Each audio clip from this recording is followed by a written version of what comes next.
Friday's got a prize. Everybody's gonna pay. Everybody's Ted DiBiase, the $1 Million Man, and you're listening to the Wrestle Talk Podcast.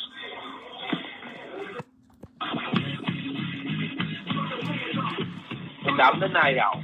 You're tuning into Wrestle Talk. 657-383-1521. We'll be discussing WWE, NXT, Lucha Underground, ROH, fantasy wrestling, and we'll have some of the best damn interviews from professional and independent wrestling that you've ever heard. And I'm Joe Lamb. Ladies and gentlemen, buckle your seatbelts, keep your arms in the vehicle at all times. Wrestle Talk begins in 5, 4, 3, 2, 1. Enjoy the ride.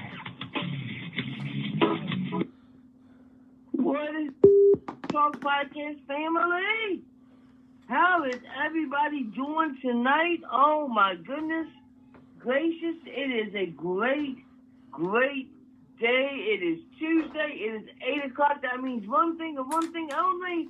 It is time for the Wrestle Talk Podcast with Joe and Renee. And do we have a show for you tonight? We thank each and every single one of you for listening to our podcast, for supporting us. You can go to www.wrestletalkpodcast.com and listen to every single episode we have ever done. Even the episodes before Renee came on, we have every single episode. So what I want you to do is take whatever drink that you're drinking, whether it's beer, water, soda, whatever it is, chocolate milk, put it into your Wrestle Talk Podcast beer mug, which I hope to God that you have one, because if you don't have one, what are you waiting for? You can get yours at www.wrestletalkpodcast.com and take a drink for the Wrestle Talk Podcast with Joe and Renee. Man, oh man, oh man. I have not had a red apple ale for quite some time, and I still like it.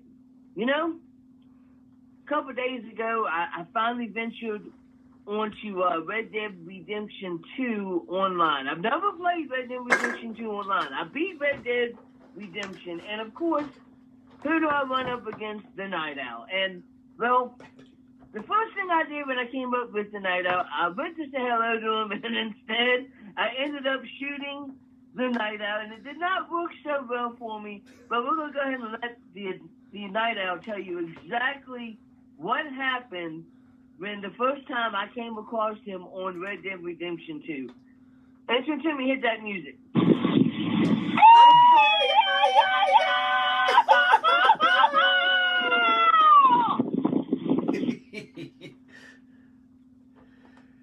¿Qué pasa, loyal members of the Wrestle Talk family? Jonesy, am I coming through clearly? Loud and clear, sir. Loud and clear. Good to hear that. Welcome, everybody, to episode 295 of the Wrestle Talk Podcast. Joe, wonderful introduction. And yes, I have to say, you made a mistake. You crept up on me on my camp on Red Dead Redemption 2, and that was a very, very terrible mistake. But since then, we started to work together, and we pretty much fell right on our faces together. Okay? Our first bounty was a disaster. It was really, really embarrassing. And to be frank with you, I think we can do a lot better. I really do. But that's neither here nor there, bro, because people didn't tune into the Wrestle Talk Podcast to listen to us talk about Red Dead Redemption, video games, football, baseball, basketball, or anything else. People that tune into the Wrestle Talk Podcast, we call them members of the Wrestle Talk family. They want to hear about professional wrestling. And you know what?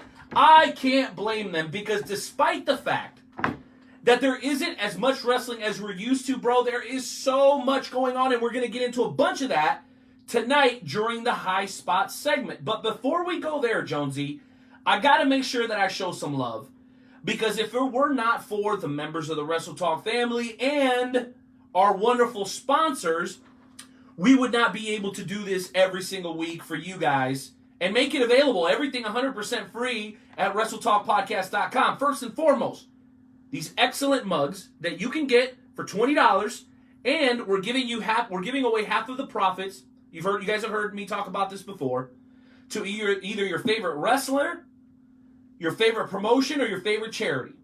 We make $10 on each mug. 5 of it goes to one of those 3 things. If you want to donate it back to Wrestle Talk, we will humbly accept that, but don't feel obligated. There's a promoter, there's a wrestler out there that you know is struggling. Maybe you follow them on social media and they're talking about their struggle and how, wrestling is a serious source of income for them and they're not able to do that right now. Then maybe that's where you feel it should go. But shout out to Wrath Buns Engraving, who actually, Scott just finished up 3 more mugs, Jonesy. One of them is for our buddy Todd, a.k.a. DJ Swag. The other one is for the Bleacher, a.k.a. Cody, the King of Bleach Style. And you're never going to guess who the 3rd mug is for, Jonesy. This is going to even surprise you. One of our listeners paid to have one of the mugs customized, shout out to Susie, for the one and only Mad Max Morrison. So Mad Max Morrison's mug is done. I'm going to go pick it up later this week. I'm going to ship it out, and everything will be out on the road no later than this Friday. So hopefully everyone will have their mugs by the latter part of this upcoming week.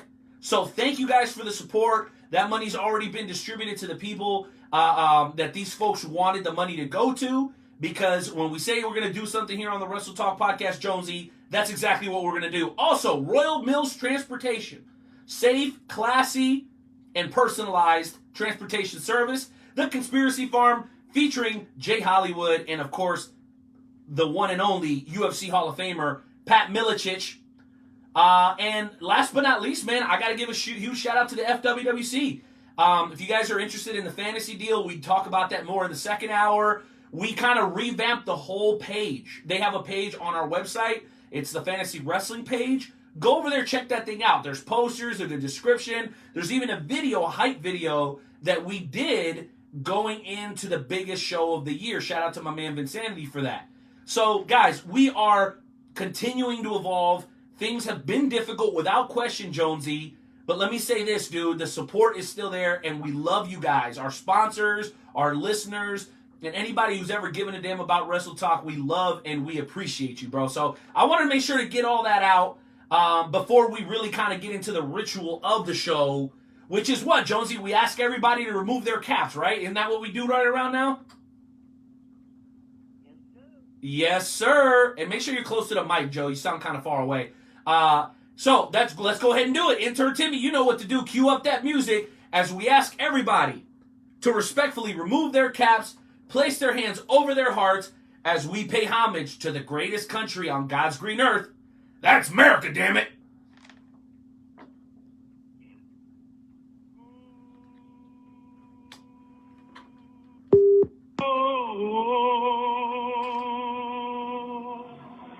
Oh, say, can you see? And the rocket red flag. Uh-oh. I'll make up for it now. For the land of the free.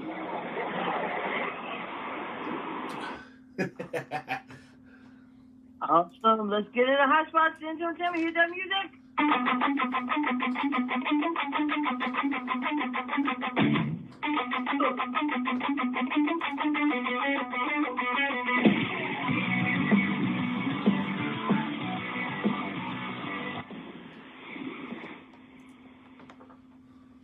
So I do have a high spots topic that I wanted to kick everything off with, Renee. Shannon Thomas is going to be here in just a couple minutes. So the notorious Joey Ryan goes on to Twitter and he posted a tweet. It says, "Give me Kenny Omega making enhancement talent look credible and a threat over Vader taking liberties on a guy just trying to get a job. Thankful that the bully culture in wrestling has declined and that will not that we are evolving past it. So Joey Ryan has started off basically a shitstorm because you've got a lot of old school wrestlers that are talking about how, that Vader was one of the nicest guys in the ring, and it kind of makes sense. If you got a guy like Vader, you're not going to have enhancement talent look credible against a guy like Vader. Nor should they. His job was to go in there and absolutely destroy the person that he was facing. Am I not wrong?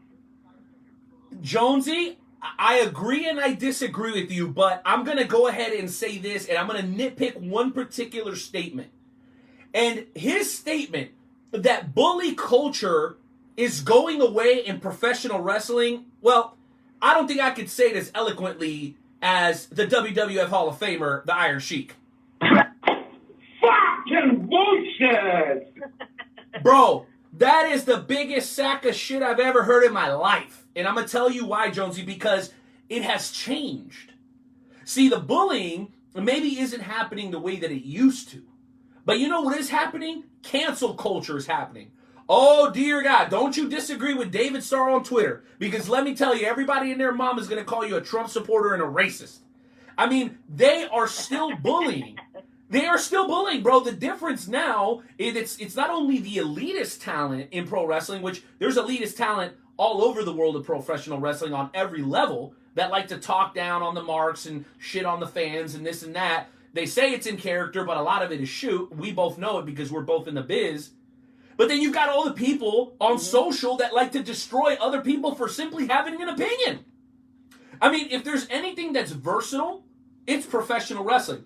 We had Madman Pondo on, right? Madman Pondo, death matches are his thing, right? And then we'll go, a couple of weeks later, and we'll have a Curtis Wilde, right? And that's like a very traditional, old school, Mid-South type professional wrestling.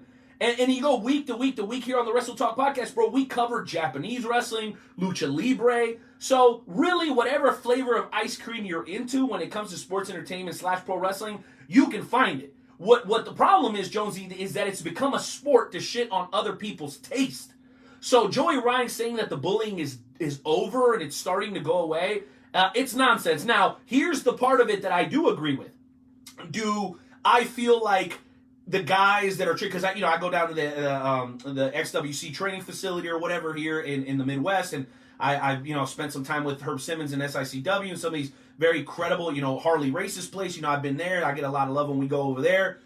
Jonesy, so I'm not saying it's okay to do like the hazing that used to happen, not only in professional wrestling, but like in college, in sports or whatever. So hazing is going to exist. Some of it has gone too far. These stories are well documented. I mean, you start thinking about the Duke story, the lacrosse story from, 6-8 years ago. So hazing is a very real thing, and I think when it's harmful, it needs to be done away with. But at the same time, bro, like how do you toughen a kid up, right? You put him on a bike, you let him scrape his knee, he doesn't get to come home and stay home, like as soon as he's healed, back on the bike. So there's a certain amount of that I think that needs to continue to exist, Jonesy. But at the same time, some of it has gone overboard. We've heard many stories, the hardcore Hollies of the world and some of the things that these guys have done that are not okay. So there's definitely needs to be a balance. But Joey's saying that that's going away is nonsense, bro. It's just evolved. The bullying has changed, okay? And to not see that and ignore it is nonsense. Complete nonsense. You get me? So those are just my thoughts, bro. But you know what? Enough is enough. I agree. We've got a high caliber guest getting ready to come on. But before we go there, Jonesy, I know we have a very, very important announcement that we need to deliver to the fans of the Wrestle Talk podcast, which we failed to deliver last week. Jonesy, you know exactly what I'm talking about. Eat, Sleep, Wrestle, May 2nd and 3rd, man. Why don't you go ahead and drop the detailed info for the listeners of the Wrestle Talk podcast?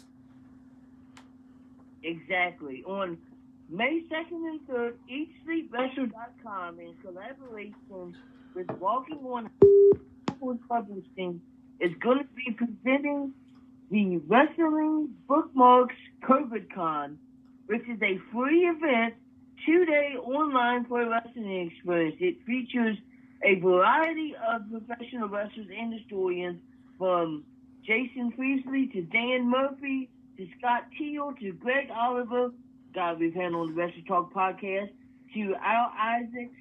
I mean, everybody you can think of. Nikita Brinzikoff is going to be there. Danny Davis is going to be there. It's going to be absolutely amazing. It goes on May 2nd. It's from 9 a.m. until midnight. And then May 3rd is from 9 a.m. until 9 p.m. And it's all live at wrestling at the facebook.com/group/wrestling bookmarks, and it's on Fight TV. Holy crap, that's going to be amazing. Well, Can't wait. and especially that last part of it, by the way, guys, that is a bit of breaking news. The announcements just dropped within the last 48 hours. I'll tell you what, the fact that it's going to be on Fight TV is a huge, huge deal. Hit me or Joe up or the show up for more details on how you can participate. These guys are basically doing this. They're getting together and doing like an incredible like round table type deal to kind of fill the void, like what we've been trying to do, Jonesy. Fill the void while there is no actual wrestling going on. And you know what, man? It hurts. It hurts me. I know it hurts you. It hurts our content. It hurts the fans. But you know what? Who it hurts? I know it hurts them deep down in their heart is the talent. Like the natural Channing Thomas that's going to be joining us right now. And let me tell you something. As we continue to do this tour around the United States, we've been very fortunate to talk to legends, old school guys like Tracy Smothers and Jonesy. We get to talk to some of the new guys, like out of St. Louis. We talked to Jack Griffin a couple of weeks ago. But man, let me tell you, when it comes to hot, coming out of the Midwest, guys that are making names for themselves just within the first couple of years of being in their business. I'm talking about a guy that's running the rough shot over at Top Row Promotions, Northeast Championship Wrestling, Beyond Wrestling, Let's Wrestle, Big Time Wrestling. I mean, I could just do the whole segment and talk about all this man's accomplishments so early in his career. But enough of that. We're going to play some music, and we're going to welcome in for the very first time, ladies and gentlemen, naturally gifted, naturally talented, the natural Channing Thomas.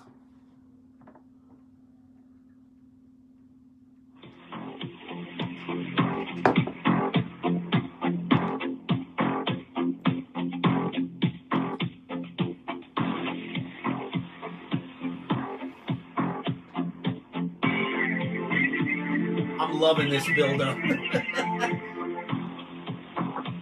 guys, what's up? What up, Channing? Turn it down, Timmy. Turn it down. Channing Thomas, welcome to the show, brother. How you doing tonight?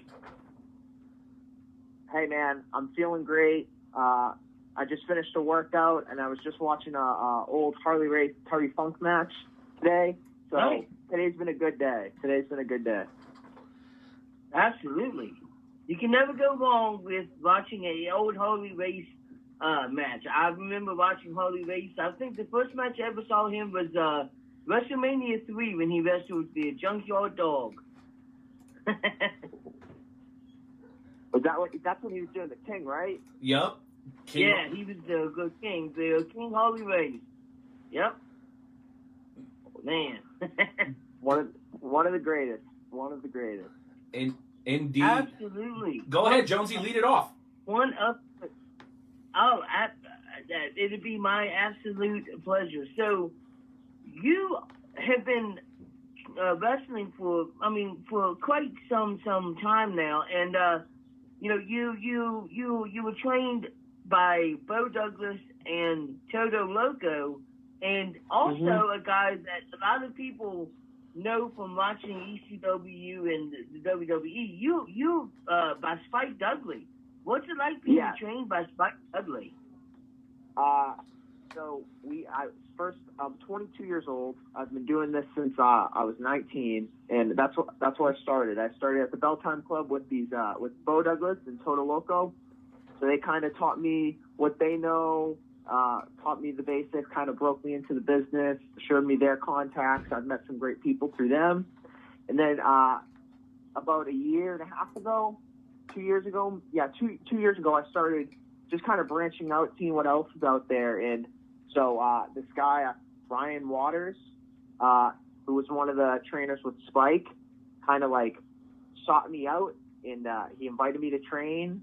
and I just kind of I fell in love with how they train. You know, it was the fundamentals, it's the basics, but it's kind of like the meat and potatoes of wrestling, and that's what they teach down there. That's what Spike and Ryan teach. It's just the meat and potatoes, the blocking and tackling, the fundamentals of wrestling. Yeah, so that's kind of where I'm at right now. So, hello? That is absolutely awesome. You know, just to be able to say that you're being trained by Spike Dudley. And another accomplishment is you are on your 13th month reign as the top rope interstate champion. How does it feel to be a champion for 13 months, sir? That's over It's a a big year. deal. It's a big deal. Yeah, I mean, it's been a wild year. I've seen so much growth in the past year, just as a champion and as a wrestler. I just feel like every month, every day, I'm turning corners left and right, and just trying to be better than the day before. So it's I've really enjoyed it. It's been a great reign. I can only imagine. Like that is definitely pretty cool. Now, I actually wanted to go from to a Twitter post that you have posted. It says it is a cold, wet, windy, and it's a Monday, but you couldn't be any more grateful. That is absolutely amazing. That's like saying that, you know, no matter how bad things are, you are still grateful. What made you want to make that tweet?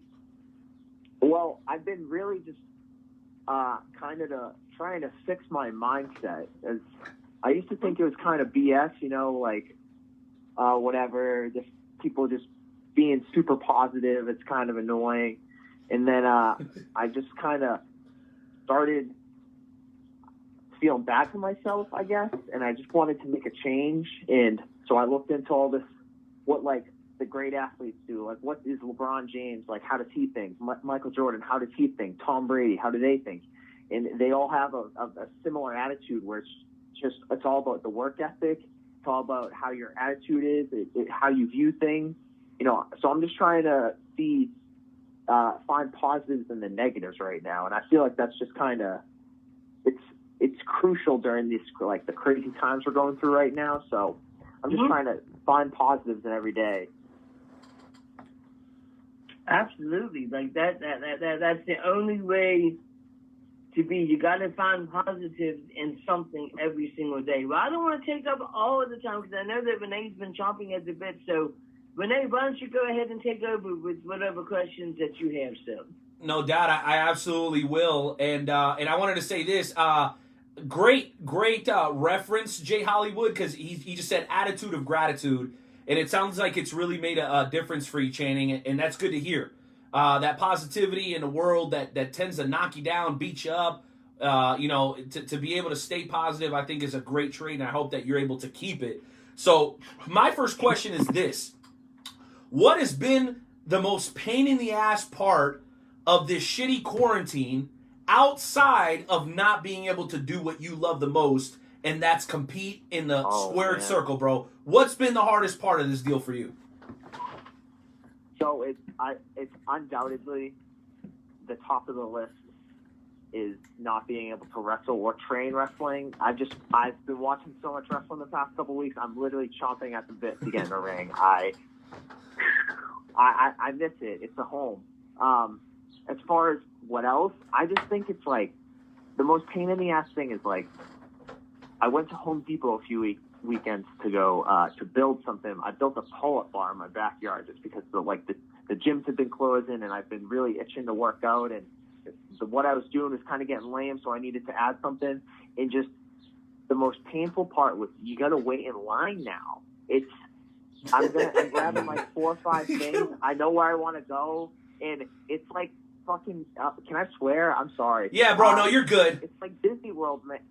You're good. Like yeah. Disney World, waiting in lines to go on the rides. It's crazy. And there's no express pass. Damn it.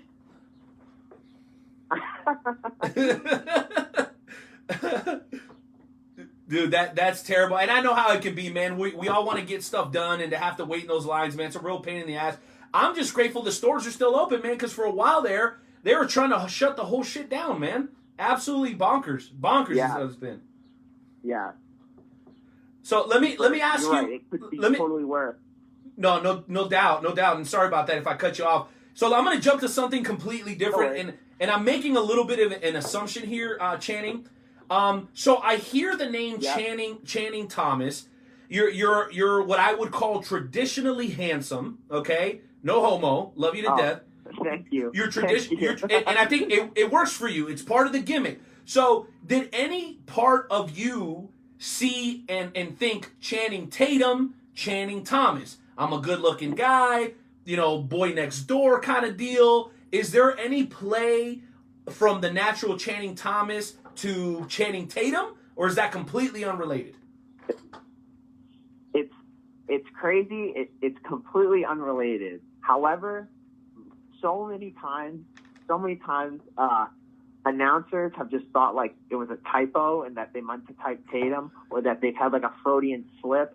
And I've been announced as Channing Tatum a few times, like more than a handful. So I'm certain people are kind of like disappointed when they're like, "Oh, we're 6'2" Channing Tatum, handsome guy is here," and then I come out and I'm like a C+ level Channing Tatum.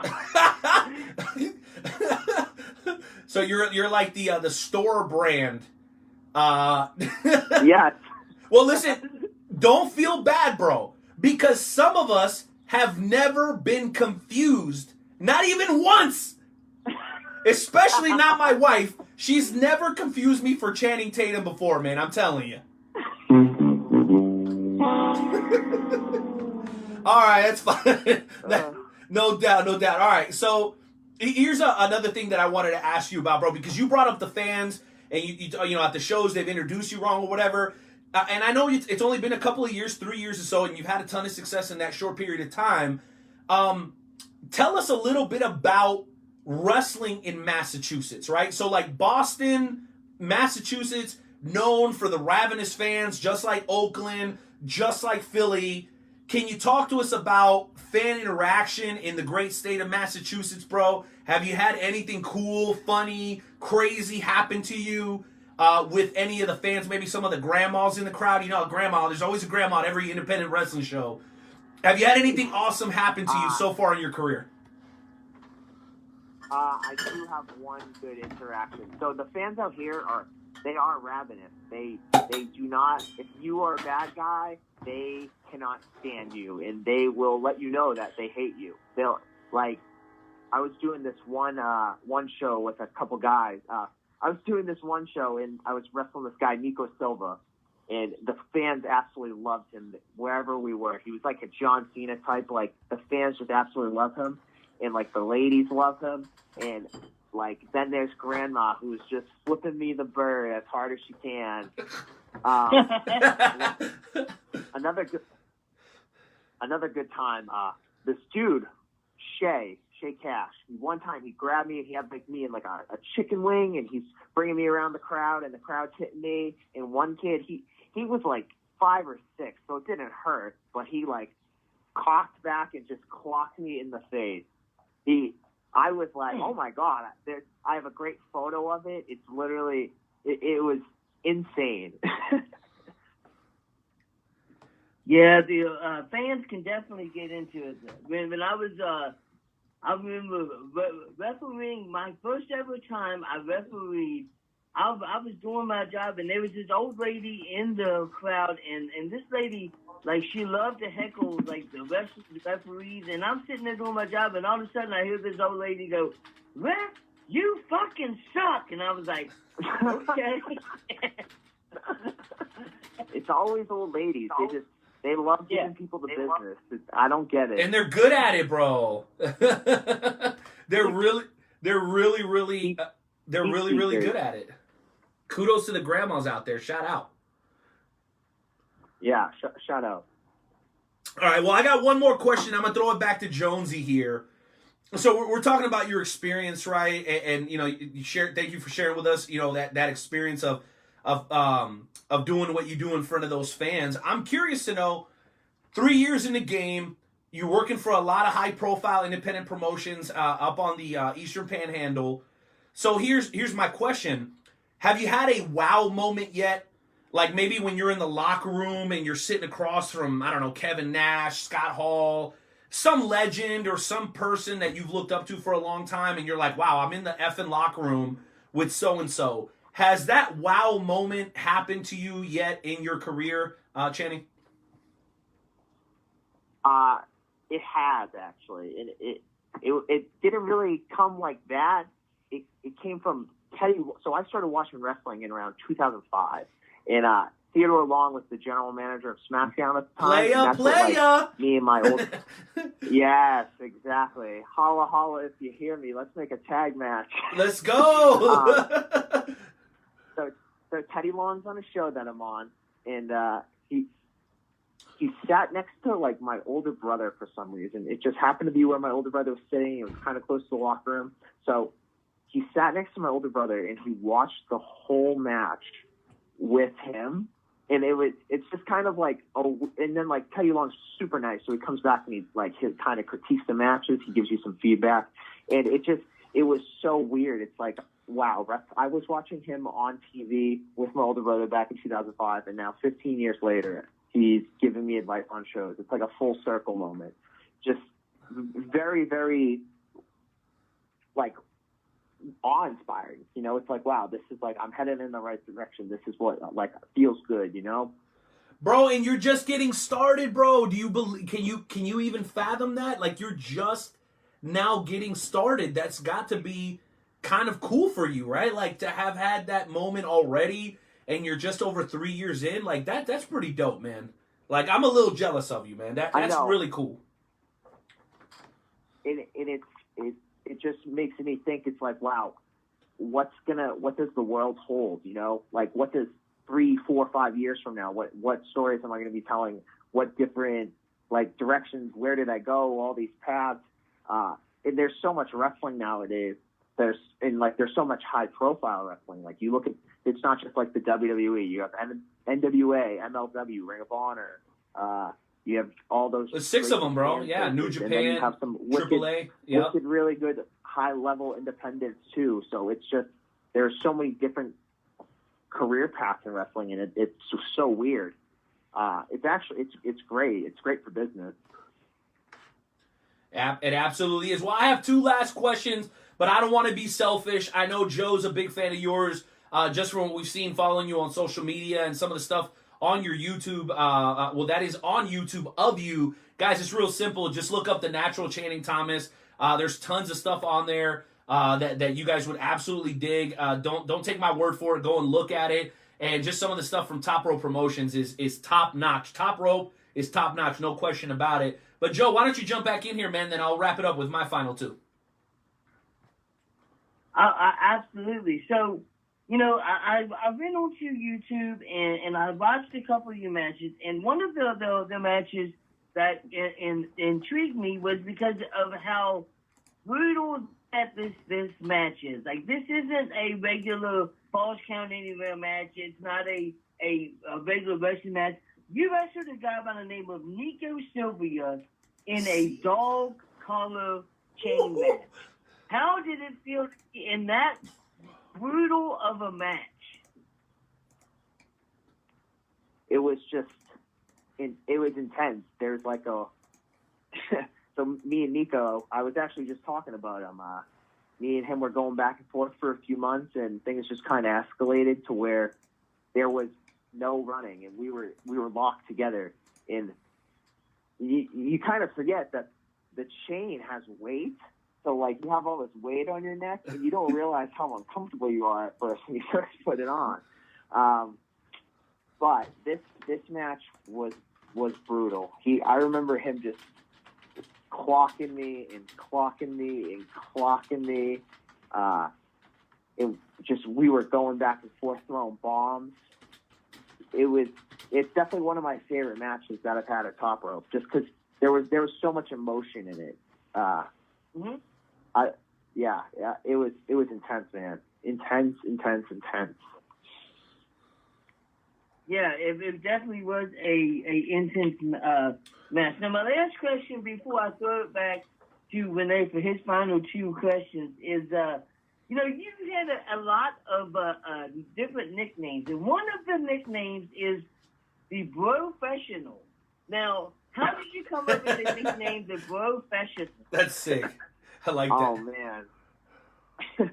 I mean, at heart, I'm a bro. When I first started wrestling, that's what they wanted me to like kind of portray. It's just like this frat guy, and we were just kind of spitballing ideas, and we're like, what if there was like a guy who you hire him and he just makes your like party better, and like he's like a professional bro, and it just kind of was like boom, light bulb, like Brofessional. So yeah. Those are some fun times. Some very, very, very fun times. This is absolutely awesome. All right, Renee, why don't you come in here with your final two questions for Channing? No doubt about it, man. And really, I'm going to see if I can consolidate it into one. So, and here it is. I've seen that just by watching you, like you've evolved. You've done some different things. You've dyed your hair and you've, had different personas or whatever. Like, talk to us through that evolution, if you don't mind. Like, when do you decide, hey, you know what, I'm going to give this a try out in the audience and see how it goes? And what are you looking for that confirmation that it's working? I know, again, there's been a bit of an evolution with you and your persona. So can you talk to us a little bit about the psyche that goes in to where you were when you first started, when you debuted, to the more polished, natural Channing Thomas that we see today? I know you like how I did that. I kind of snuck that in there real quick. I know you like that. That was good. Thanks, bro. Thanks. Yeah.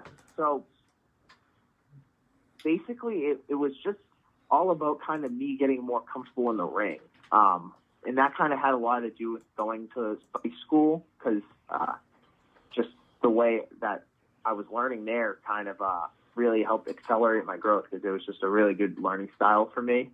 So it really came down to like when I was thinking kind of as a wrestler, it's like as I was transitioning away from the Brofessional like last year, I really didn't have anything or like any kind of direction on where to go. And I would always throw ideas out there, just stupid, dumb ideas, because you never know what's going to stick. And it's true.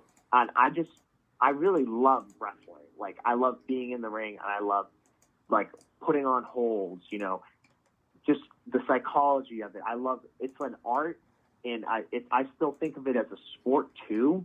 So it's kind of, I want it to be competitive. I want it to be, like, an art form, but I want it to be competitive, and I want it to be real. So I'm kind of jumping back and forth. I don't have this gimmick, but I'm still using, like, the Brofessional name, and I was kind of always athletic.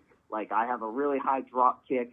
I kind of just look like a blue chipper, like a natural athlete, and that's kind of where it just came from. It was just he's natural. He's a natural at this. This is what he loves to do. He's a natural at it. So that's where the whole natural came from.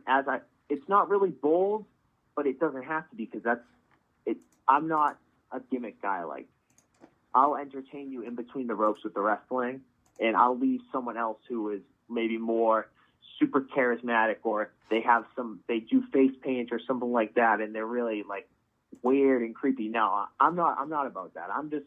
I want to get in the ring, I want to do my business, and I want to win.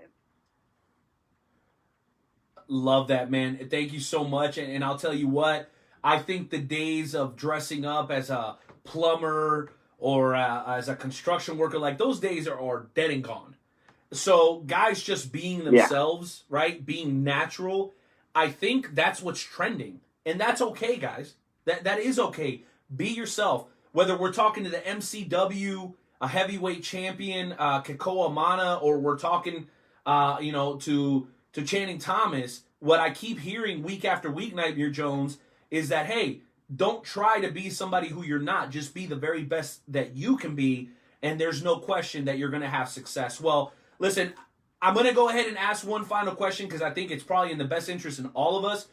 What can fans expect from you upon that bell ringing once again in the great state of Massachusetts, because it's been, I think, over 45 days since a bell has rung for a professional wrestling contest in the state of Massachusetts. Yep. What can the fans of the Natural expect when that happens? What are some of your goals, some of the promotions that you're looking to make noise in? Go ahead, tell us right now, and tell us where people can keep up with you on social as well, please. Oh, perfect. Well, first, Renee, I just want to say you kind of summed up what I just said perfectly in that last little bit. So thank you for doing that. And one thing I really want to come back with is a chip on my shoulder, and not a bad chip, not like an F the world chip, like a negative, but I want to come back and I want to be like hungry, and I want to be noticeably hungry, and I kind of want like an infectious energy around me. I want people to be like, I want to work with that guy because he looks great. He makes me look good. We're going to have an intense contest, and people are going to love it.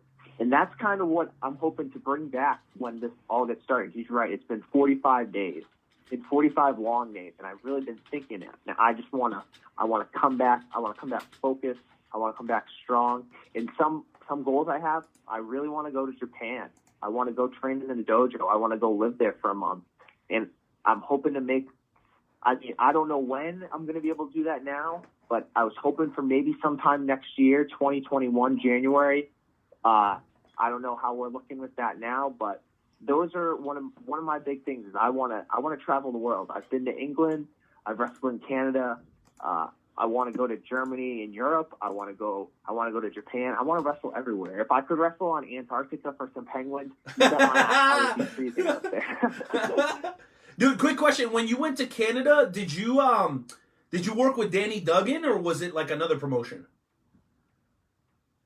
It was another promotion. It was Next Wrestling Entertainment. Next. Over in the Maritimes.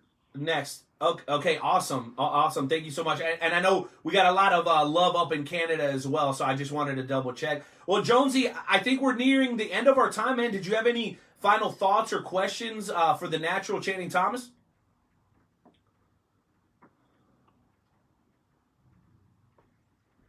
Okay, it looks like Jonesy's screening some callers. Sorry about that, Channing. Oh, you know what you didn't do? Social. No worries. So no, it's all right. He's screening. We got some callers on the line. So, Channing, your social. How do people get a hold of you on social media? How can they follow you after listening to this awesome interview on the Wrestle Talk podcast?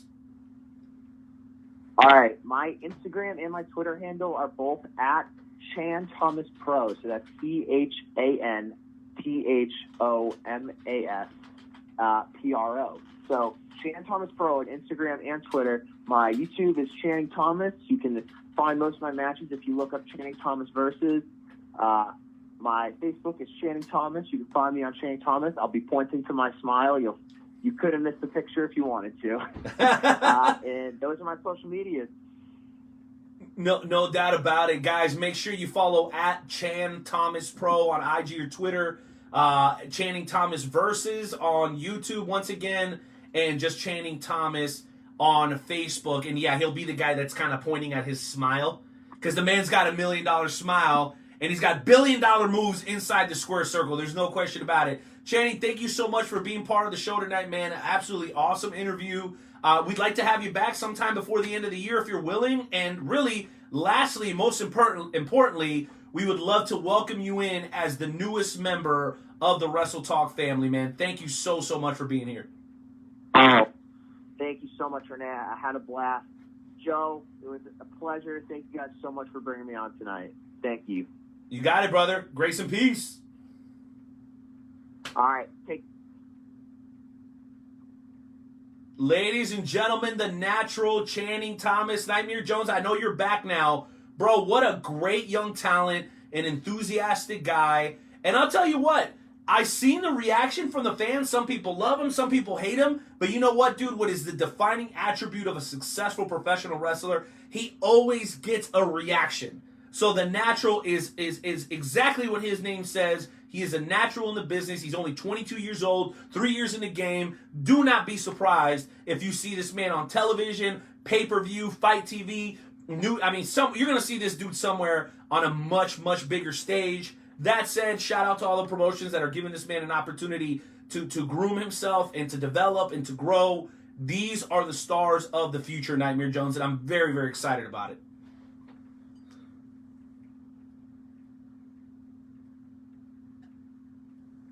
Okay, folks, looks like we got a little bit of a connection issue with our boy Nightmare. Nightmare, are you here, brother? I mean, I want to make sure that that the fans can hear you as well. Are you there, Nightmare? Nightmare, buddy, are you there? I'm not really sure what's going on with Nightmare Jones, guys. I apologize for that. Let me see if I can get him back on because I want to get his thoughts on Channing Thomas. Nightmare, are you with us? Nightmare Jones. Nightmare Jones. Okay. Maybe we're going to get Nightmare Jones back here in just a couple of moments, guys. Don't fret. It's all good.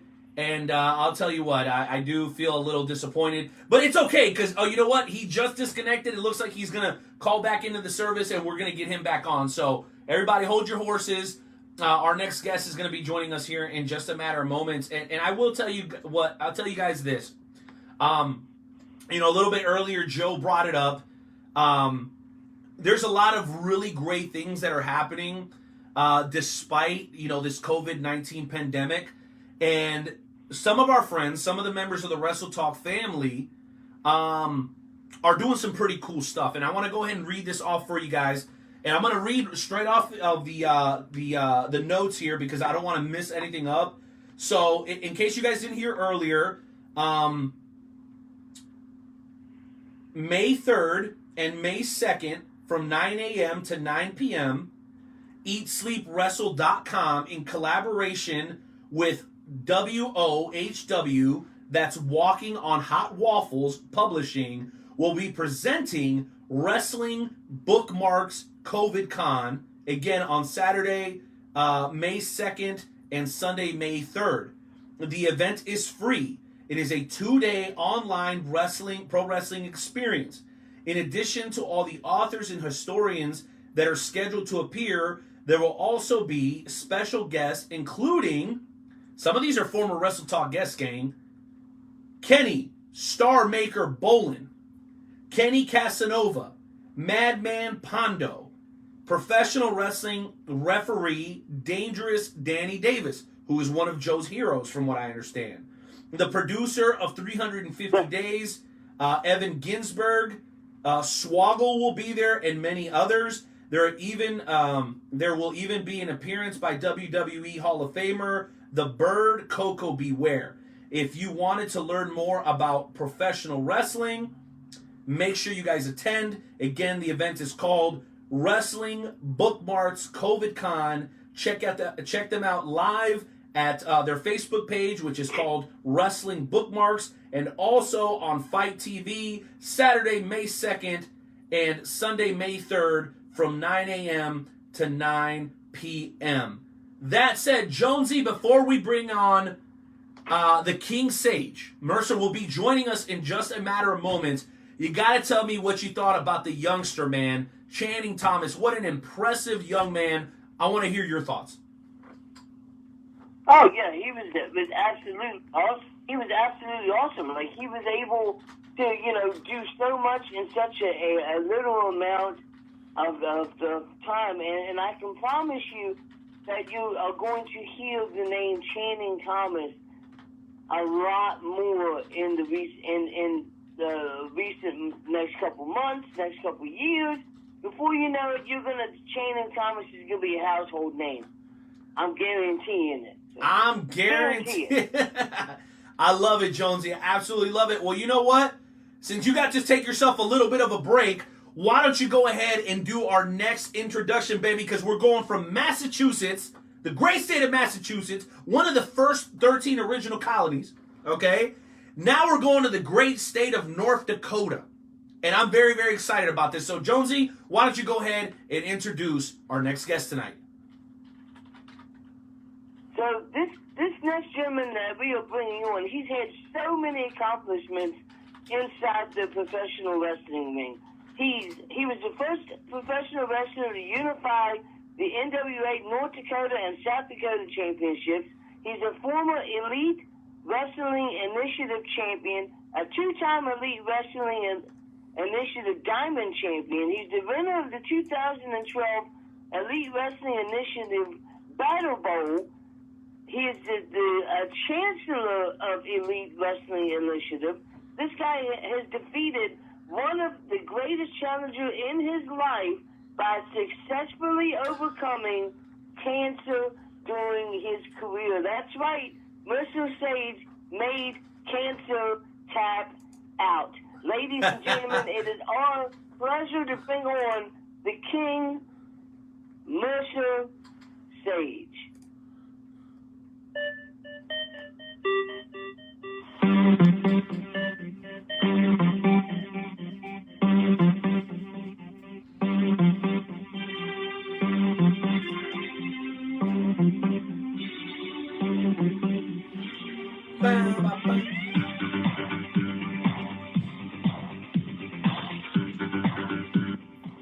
Let's go. Yes. How's it going, Mercer? How you doing, sir? Glad to be here. I'm doing good. Well, we are glad to have you, sir. We are glad to have you. So, what has Mercer Sage been doing during this whole coronavirus mess? Well, I've been working. I've been doing I've been editing a lot of shows for the Elite Wrestling Initiative. It's been keeping me busy. So. I can agree to that. Like, that kind of stuff always keeps you busy. So, you were the first wrestler to unify the NWA North Dakota and South Dakota championships. Big How deal. does it feel to have your name be on that list of accomplishments, sir? Honestly, it's really cool to be on to have an NWA title in any format on my list of accomplishments. It was really early on in my career, and I remember when I saw it on the NWA website, I was really marking out hard for it. So it was pretty cool. Yeah, just the NWA has really made a comeback recently with NWA Power. A lot of people are watching the NWA right now, and to have that accomplishment is absolutely awesome. So you are the chancellor of Elite Wrestling Initiative. How did you become the chancellor of Elite Wrestling Initiative? Well, basically, I just declared myself that. I mean, the EWI is my company. I started it in 2011, and I originally didn't want to be on the stage as a CEO or anything like that for the company. I hired Sylvester J. Fox to be my commissioner to take care of the business side of things on as far as the stage part of it goes. And then he kind of outed me as the boss, and then so everybody just started, referring to me as the boss. So I eventually just said, fine, I guess I'll just declare myself chancellor, because I don't like using other terms that, like general manager. I hate those terms in wrestling today. So I didn't want to use anything like that. So I figured chancellor was a very good title to go with.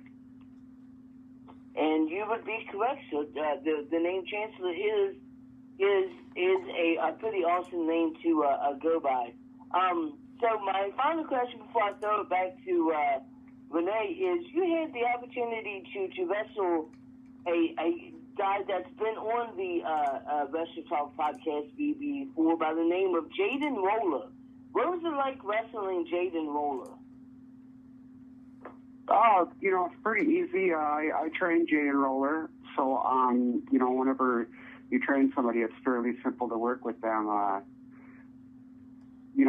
known Jaden since he started in wrestling, so for me, it's just I'd like to work with him again, now that he's such a big hot ticket on the indie scene nowadays. But I don't know when that will be, or if it'll be. But yeah, he's a great guy though. Okay, so there's more of a teacher versus student match then. Yes, absolutely.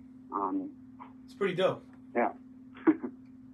That's pretty dope. That definitely is.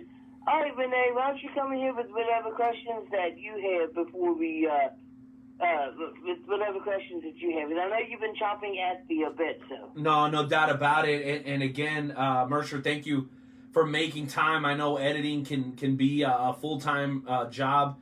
Working as a commentator, promoter, ring announcer, doing a bunch of different things in the sport myself. I know how all-encompassing something like that can be. So thank you, first and foremost. You're welcome. Yeah, it's been 2 years behind, so I'm just catching up. I'm only a year behind now. Hey, no better time than now, right? Yeah. Indeed. Well, here's the first thing I wanted I could use another month off, honestly. I'm sure you could, and you still wouldn't be done, because that's a never-ending gig. That's for sure. Well, here's the first thing that I wanted to ask you, and I want to kind of redirect us back towards the theme of the show and what we've been doing. And I'm sure you'll appreciate this because you're a guy that's traveled for the sport of professional wrestling. We're going around and we're talking to somebody from every state in the United States. We're going to hit all 50 states. And, Right on. North Dakota maybe isn't at the very top of anyone's list when they think of like where the premier professional or independent wrestling is. But if you look closely, there are a couple of promotions that are having some success in the state. So here's my question to you. What are some of the benefits and challenges that you found running your promotion out of North Dakota? And how would you describe wrestling and the fans of North Dakota? Is there like a style? Is there like a vibe that the North Dakota people give off, the fans and the workers? Like, can you kind of see if you can put that into words for the listeners of the Wrestle Talk podcast tonight? Right. Well, there's not a lot of workers in North Dakota, for one. So the workers, the vibe that they have is, only thing I can say is hardworking. But because, there's all types of different types of workers for the few workers that we do have out of the state. So it's hard to just say that they have any independent style, because, I know that Midas produced a few decent wrestlers in their time, and I've trained quite a few here in Bismarck Mandan. And then there's me, of course. So it's hard to just narrow it down to one specific style as far as the wrestlers are concerned. But the crowds are, one word, hot. They may not be, they're not going to be like in the hundreds of thousands here, but they are passionate fans. They are loud, they are excited, and you can go from state to state and you'll learn one thing is that North Dakota fans are a whole different type of set of fan base by itself. They don't react the way they do in other states. They react completely passionately. It's just a whole new bag for them. They're excited, they love wrestling, and it's fun to perform in front of them. Oh, dude, that's great, and I'm sure they would absolutely love to hear that. I know the fans don't get enough credit, but I'll tell you what, we've got a listener of the Wrestle Talk podcast is chiming in. He says, I'm moving to North Dakota on the 2021-22 and plan to go to the school at Tanaka's school in Fargo. So shout out to you, to Cody. I know you're also thinking about going into the pro wrestling world.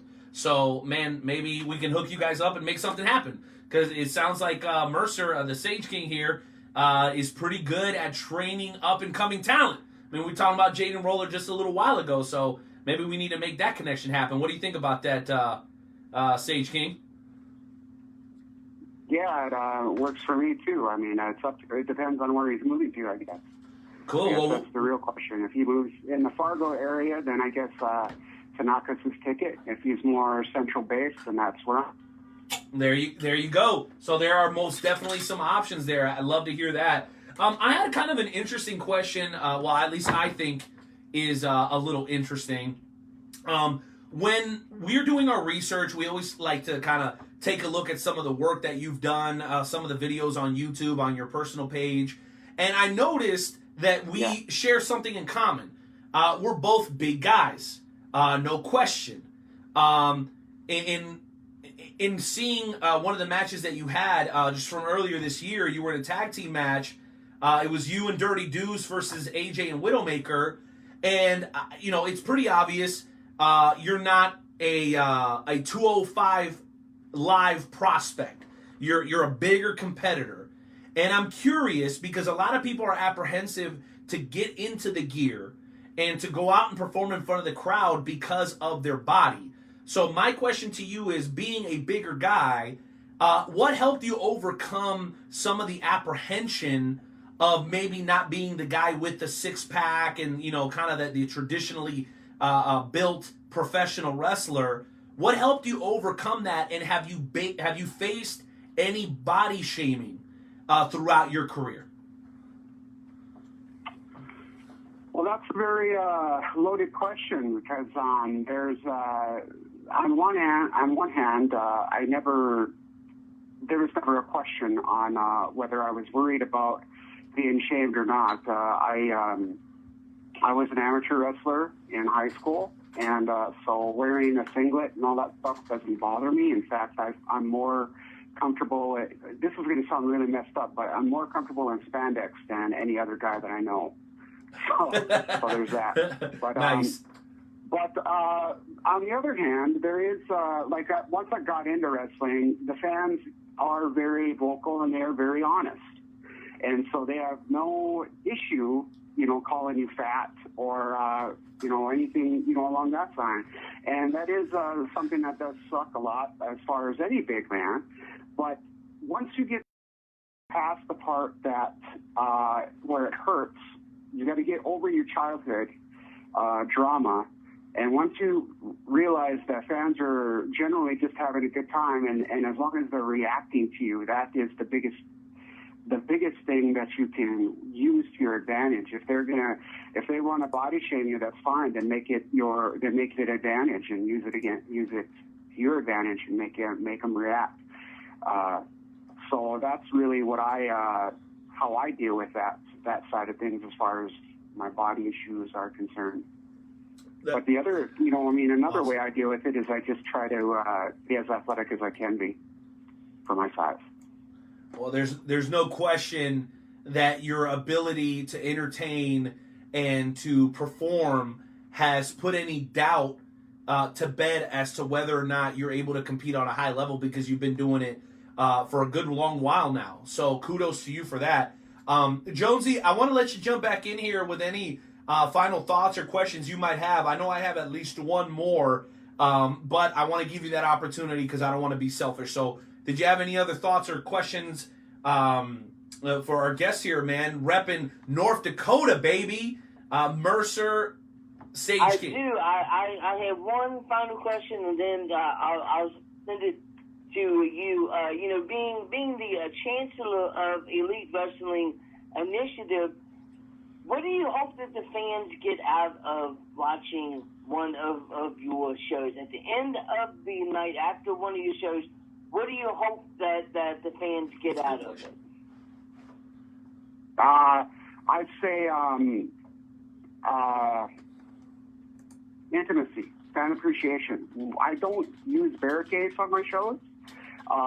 For one, our crowds generally aren't gigantic, but on the other side, even if they are, and I've been running into some issues because of it, but I don't care. I'm still fighting I don't want barricades between us and the fans, because we offer a whole other side of things when they can interact with our wrestlers. And that's what I like to encourage, both during the match and especially after the shows. So they get to interact more personally with our wrestlers, I feel, than other shows. So I think that it feels more personal to them.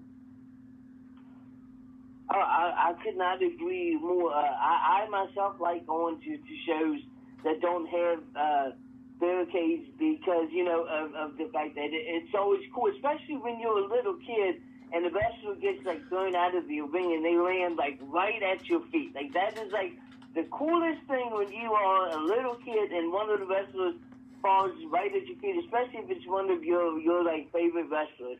All right, why don't you come in with your final question, sir?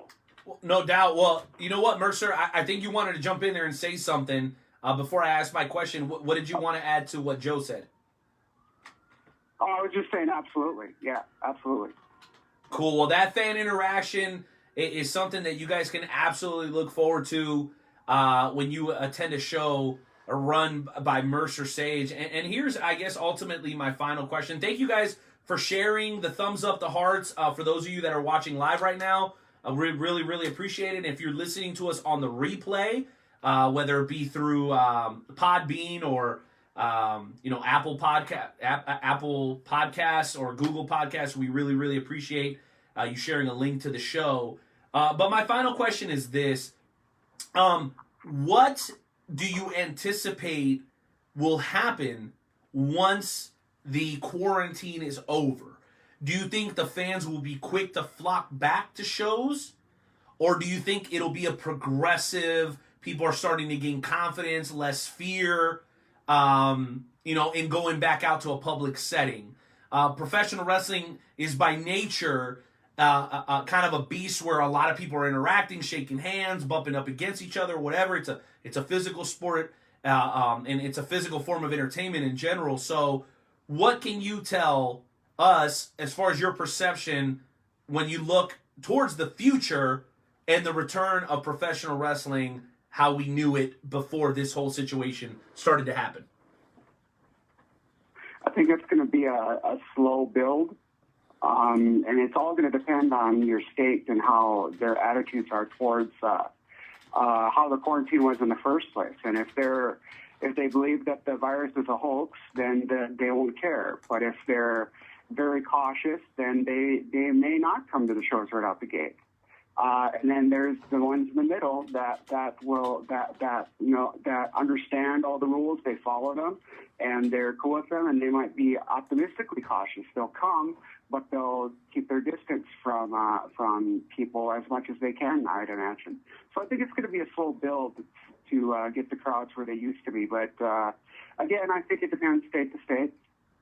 And you're optimistic that before maybe, say everything goes back to normal in the next week or two, do you think by the end of the year you guys are going to go back to the attendance that you were at before, or maybe even exceed it? Are you that optimistic? I don't think that it's going to be back to normal in a couple weeks. I think it's going to, like I said, I think it's going to be a slow build. Maybe I don't know. I can't tell you for sure if we're going to have the same crowds we had before, less or more. I mean, I just think that it depends on how if we get a second wave or don't. If we get vaccines or whatnot, once the vaccines come out, I think then I think everything might go back to normal. But we might have to face that there could be a new normal that we have to accept, and just cautious people. It might, I'm kind of hoping, which is really a messed up way to hope, but I'm hoping for more Japanese practices where everyone's wearing a mask, or more people than normal are in the crowds. So, I don't think that that's a horrible thing. I think that it's very cautious, and it will definitely keep spread down, especially for those who are very cautious.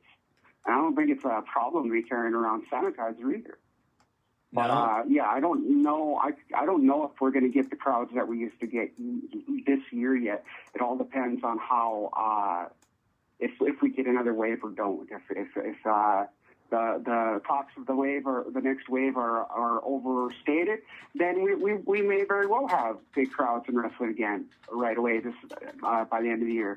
But if they are not, then we may be looking at a more darker look by the end of the year. So, I think it'll be a slow build either way. Yeah, we're definitely just going to have to wait and see. There's no question about it. Well, You know what, Mercer? I'll tell you, it's been a very difficult time, and we've talked to other guys that are like, you know what?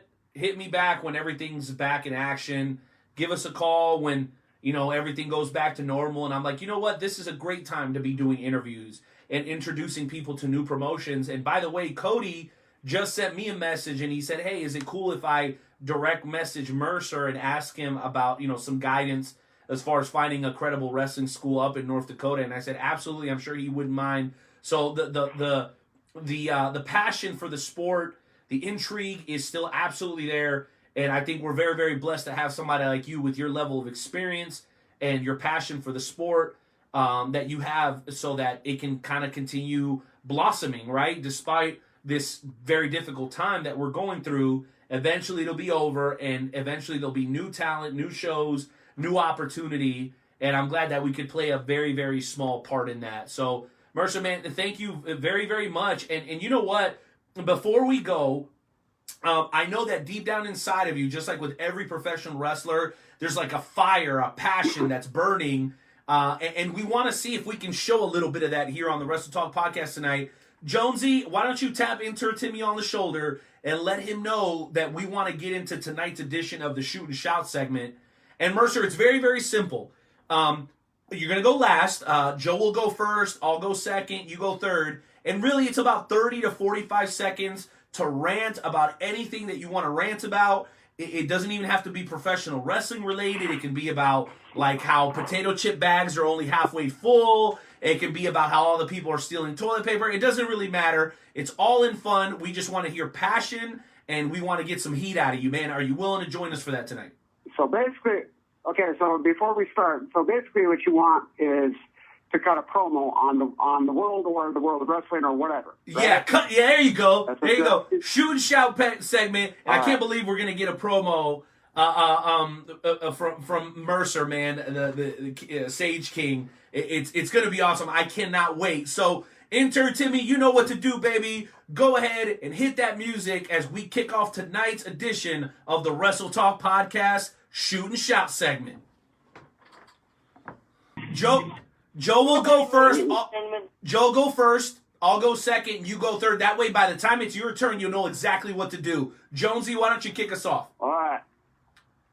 Okay. So here is my Shoot and Shout. It doesn't have to do with professional wrestling. What it has to do with is when you're first starting out playing Red Dead Redemption 2 online, and you find one of your friends, and you accidentally shoot him by mistake, and all of a sudden you got people coming at you from left and right and back of you, all shooting at you, all because you made a simple mistake. It's not right, bro. It's not fair. I shouldn't have gotten shot. I didn't mean to shoot the night out. Like, I was trying to talk to him, and I ended up shooting him while he was sitting by, chilling by his fire. It's not fair. No. All right, enough of that. All right, enough of that. Here's my Shoot and Shout, and we're going to close it out with the Sage King, Mercer Sage, man. I can't wait to hear his, but here's mine. I work in an essential job, okay? I am an operations manager for a very, very large corporation who part of their portfolio is janitorial. So I know things a little bit before most people find them out relating to everything COVID-19. Here's what I saw that disgusted me. Before COVID-19, an N95 mask, a box of 10, would cost you no more than $20 plus shipping. Okay? No more than $20 plus shipping. Now that the COVID-19 is running rapid throughout the world, and I know the grocery store people are getting a lot of love. I'm not one to hate, but bro, right up the street from my house, I saw a box of 10 crap store brand masks on sale for $49.99 a box of 10. So that's more than double the price. And get this, gentlemen, one of my buddies down in Tampa, their landlord is selling boxes of N95 masks, not even the real good ones, like the cheap ones, right?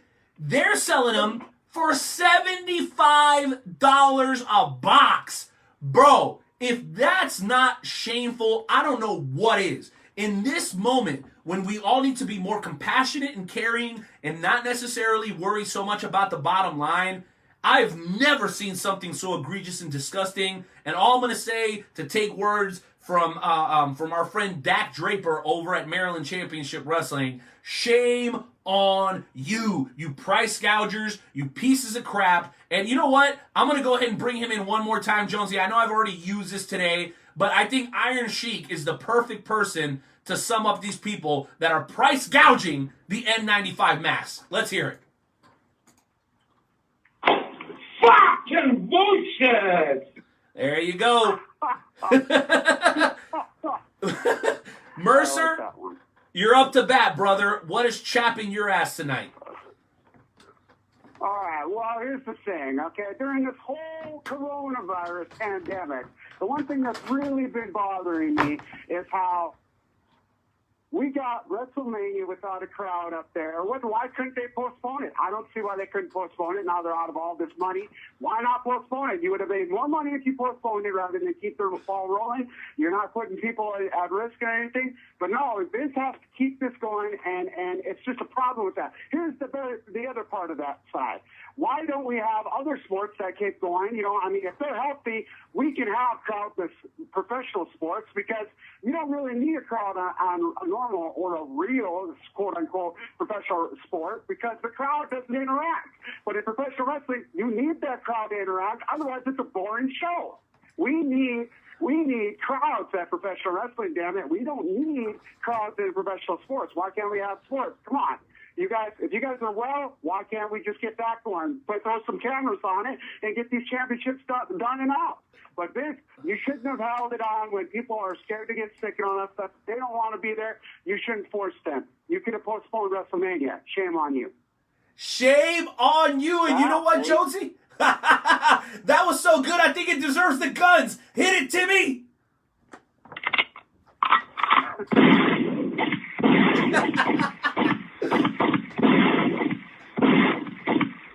Ladies and gentlemen, that is only half of what you will get when you look up Mercer, the Sage King Sage on social media, repping North Dakota to the fullest.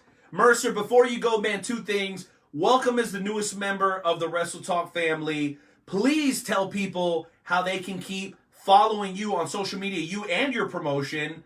And please promise us you won't be a stranger and that you'll come back and do the show once again. Oh, yeah, this was fun. I wouldn't mind coming back again. Well, it's simple. You find me on Facebook. You just type in Mercer Sage.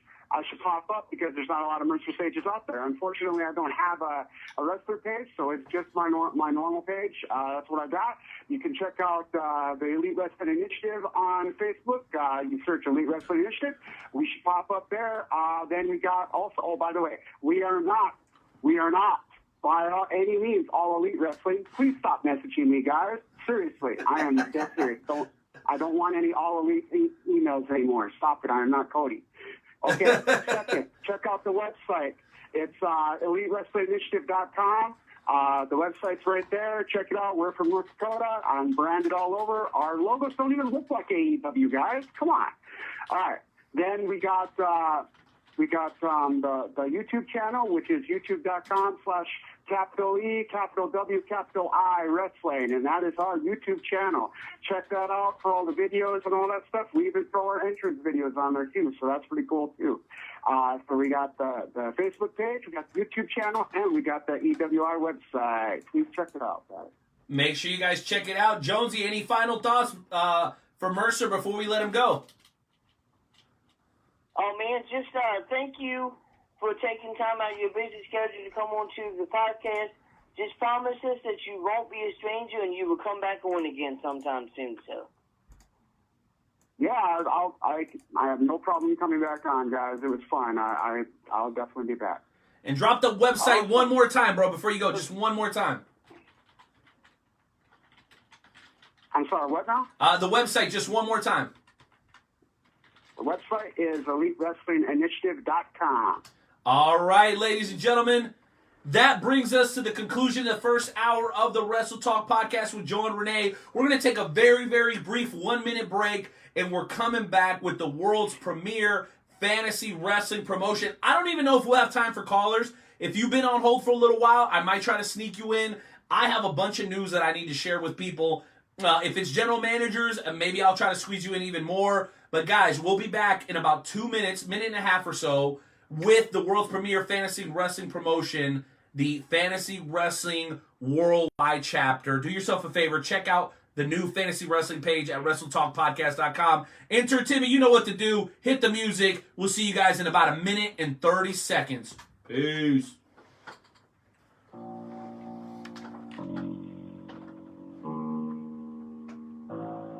Muted.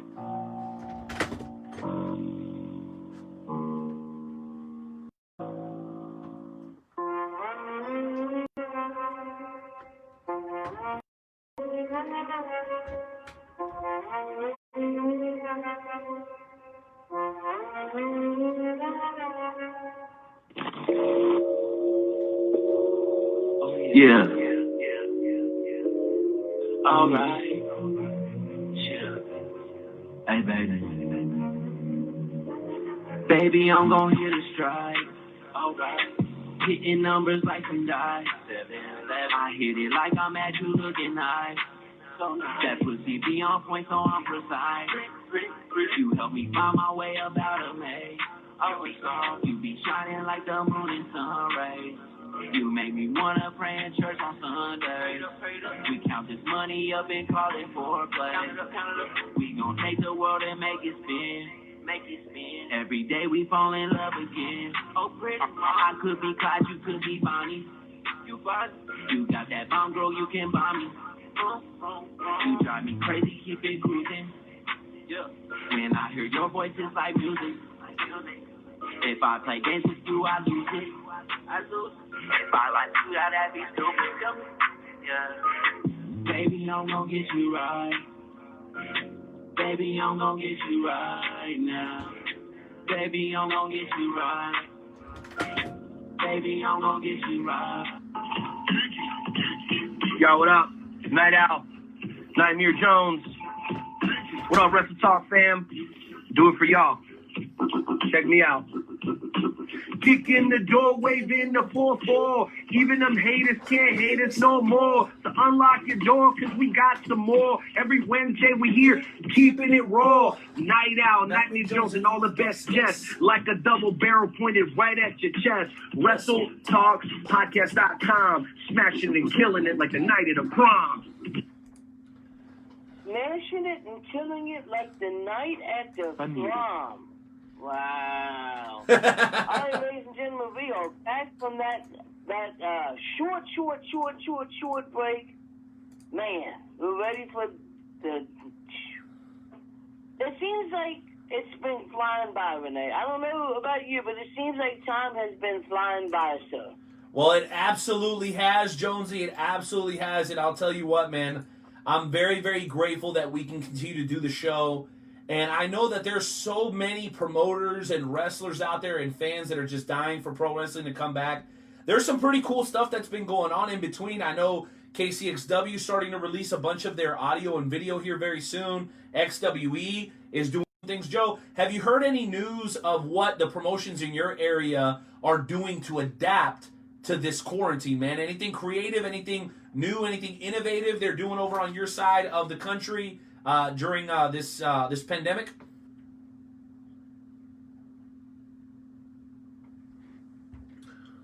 Jonesy, are you with me, brother? Oh, okay. You know what, guys? I just got a message. It looks like the phone lines are absolutely out of control, and we've got to get to the FWWC segment. So no more pussyfooting around.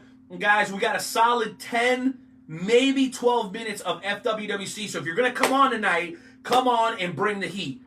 Here's the first thing that I want to say. And you know what? It's perfect because it plays into our first guest. It is an infinite... Let me phrase this properly.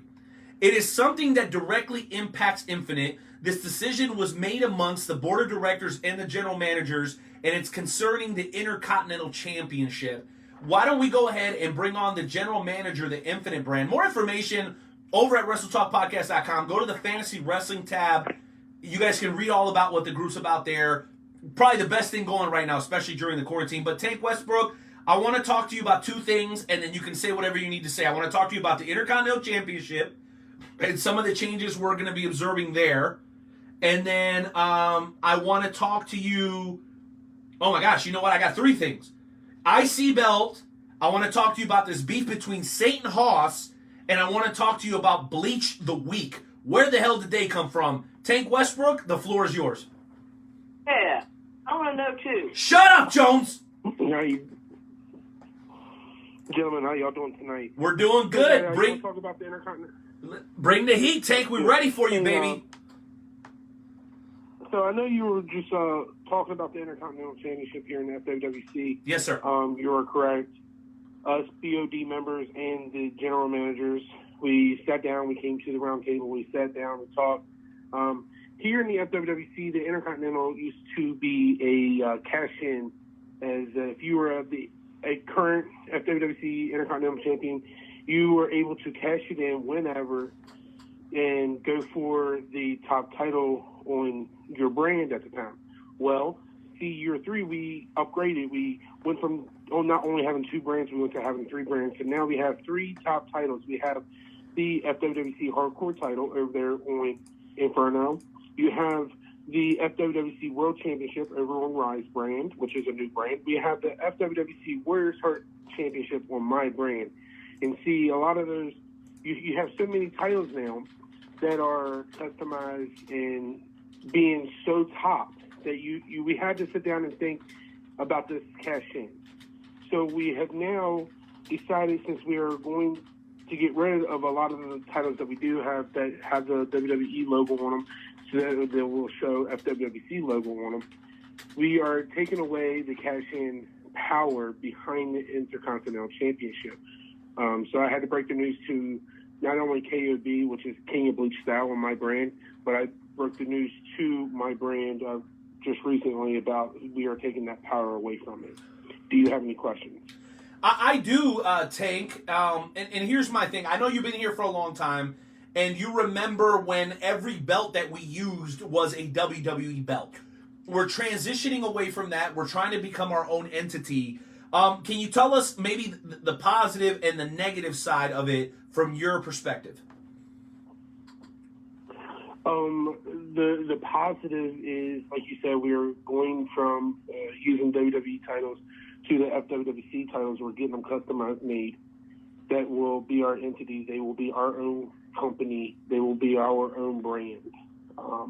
The negative I would take on the back is that because we're such a big company as it is now, I mean, look at it. We have 11 different titles in our company, and to get each and every single title customized made, it's going to take some money. And I know not, especially right now in this pandemic, not everybody has that extra little bit of money to put out towards it. So that's my only downfall for it. But at the same time, I love it because we are becoming our own, what's the word I'm looking for? Our own identity. I like it. Very, very well said, Tank Westbrook. Well, the other 2 things I wanted to ask you about, and again, I want to make sure we get as many callers in as possible.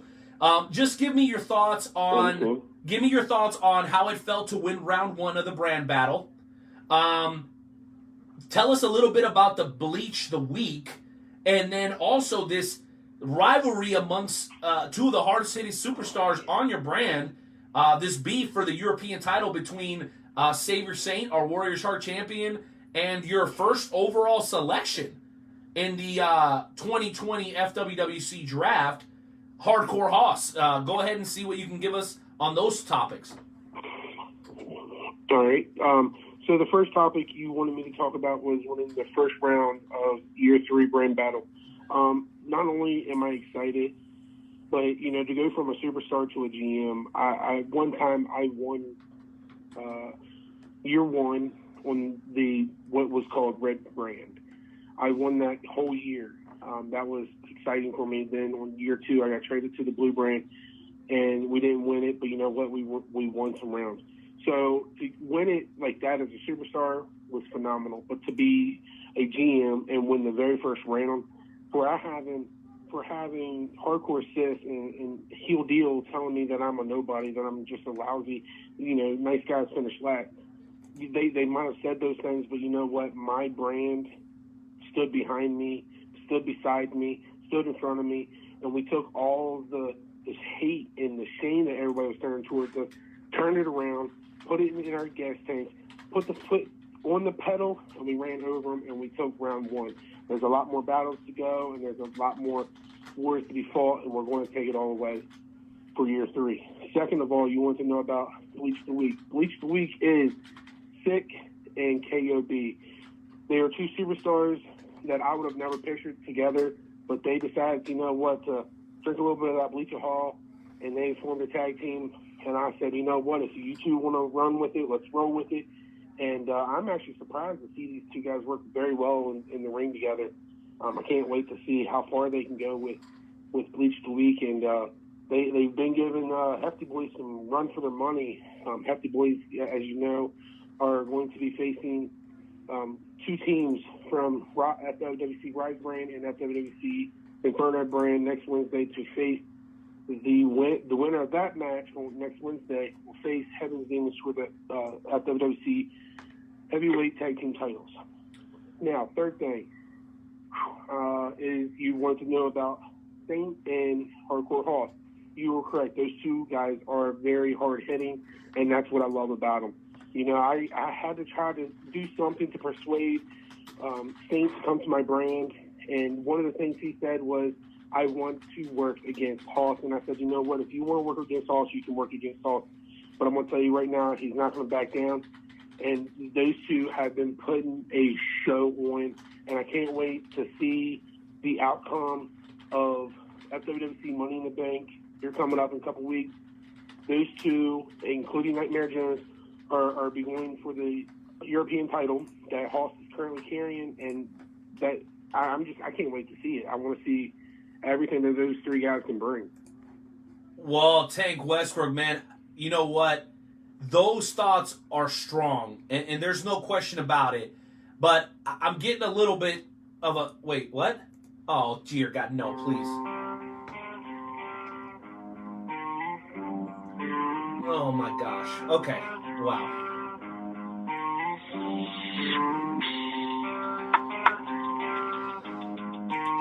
Nightmare Jones, if you knew how many callers I have to get through before we get to the real deal Derek Neal, okay? I got 4 callers, and I got about 2 minutes. So please, come in, make your statement, and get the hell out. And you know what? I didn't bring you up. I know what you're going to say. You're mad I didn't bring you up. I'm part of the European Championship. Why didn't you bring me up Night Out? You know why, Nightmare Jones? Because you bring yourself up every single time. I don't need to bring you up.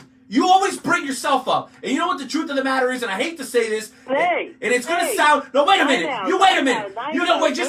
Wait a minute. It's going to sound... No, you take a breath. Don't you try to cut me off. I know you're going to say it's La Familia, but no, wait a minute. You know what the fact of the matter is, Nightmare Jones? There's one simple way to sum you up, Nightmare Jones, and here it is. Never drew a dime. Not a dime. So go ahead and spew your propaganda and get the hell out of here. Oh, shaking my all night out. Jeez. No, you take a Midol. Don't tell me to take a Midol. Before I can even start talking.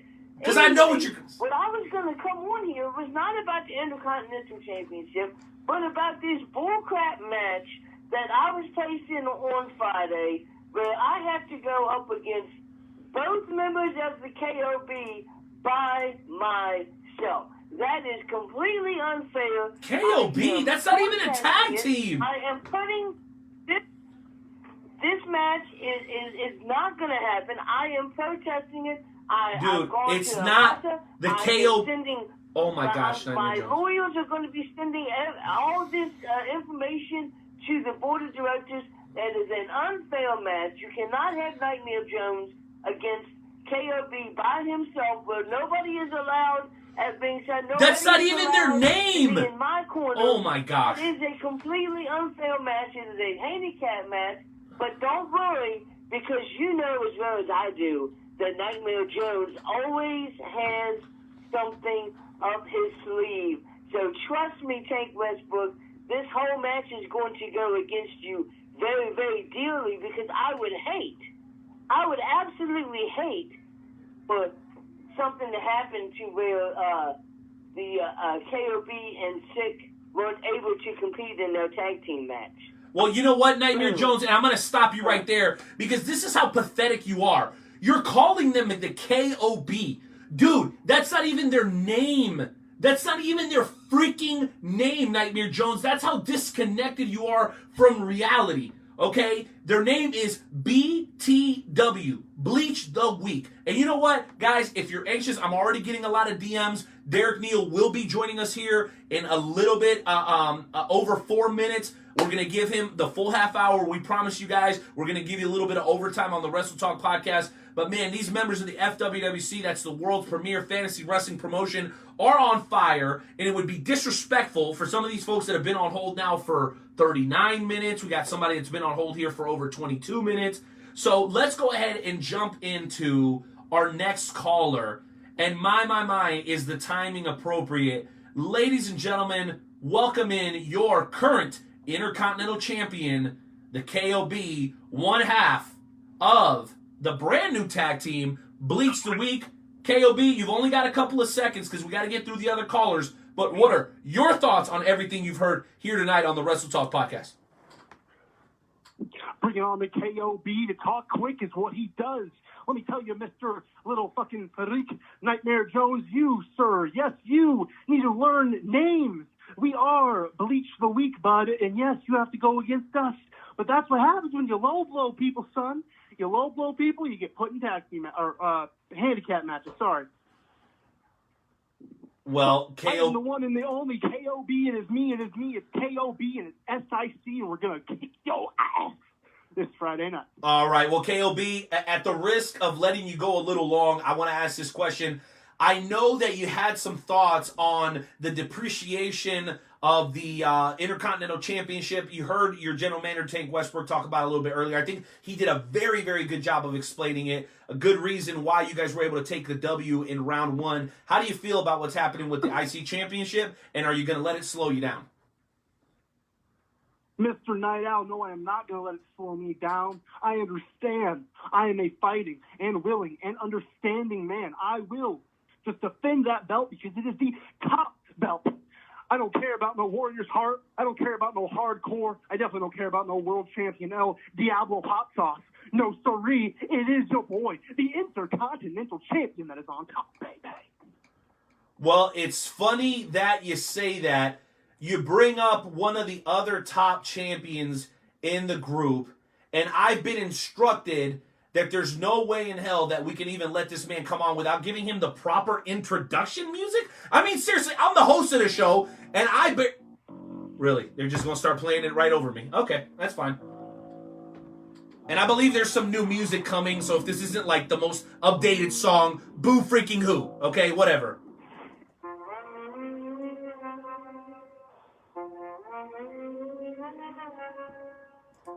Ladies and gentlemen, welcome to the show. The top champion of the FWWC Rise brand, the one and only El Diablo. El Diablo, you're live on the Wrestle Talk podcast. What are your thoughts tonight before we get on to the real deal representing Kentucky, baby, Derek Neal? It's the king of dick style. Oh, sorry, wrong guy. Okay, that's gross. But anyway, Renee, I'm very happy to be here. That wasn't the right music, but I love music understanding any day of the week.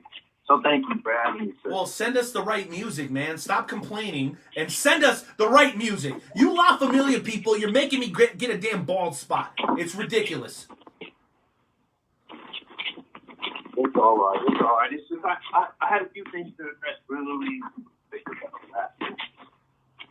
Well, you know, Diablo, it'd be great if you got off your Metro PCS phone and your Cricket phone for 3 seconds so we can actually understand what you're saying. Listen, I know you're a champion. I know you deserve a certain amount of respect. But after what I saw you do to Art Murphy right now, I'm not sure I want to give you that respect, sir. Do you have any explanation for the shenanigans that happened last night? Well, you see, Artie Murphy had it coming. First off. Second off, whenever it came to my match last night, I don't know if anybody noticed, but I didn't get any water before I started. So Bishop's Big Bear happened to catch me on a bad day. Let's just put it that way. And honestly, I could care less about this pickle because I don't want any of the goofball newbies. Well, let's say my coach, right?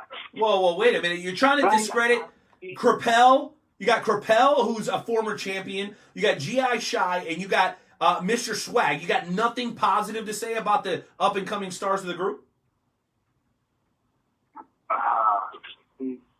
Actually, you did bring up one that I forgot. See, I've been so blinded by the idiotic one. But Mr. Swag, I got my eye. But that's after the fact, Mr. Renee. As for Artie Murphy, let's just say he's not going to be able to walk in Friday night. Even if he tried to, it would take about, I don't know, his arm will get his place. But let's just say I'll be waiting for him at Money in the Bank. And if he doesn't show, well, I guess I'm just going to keep this belt a little bit long.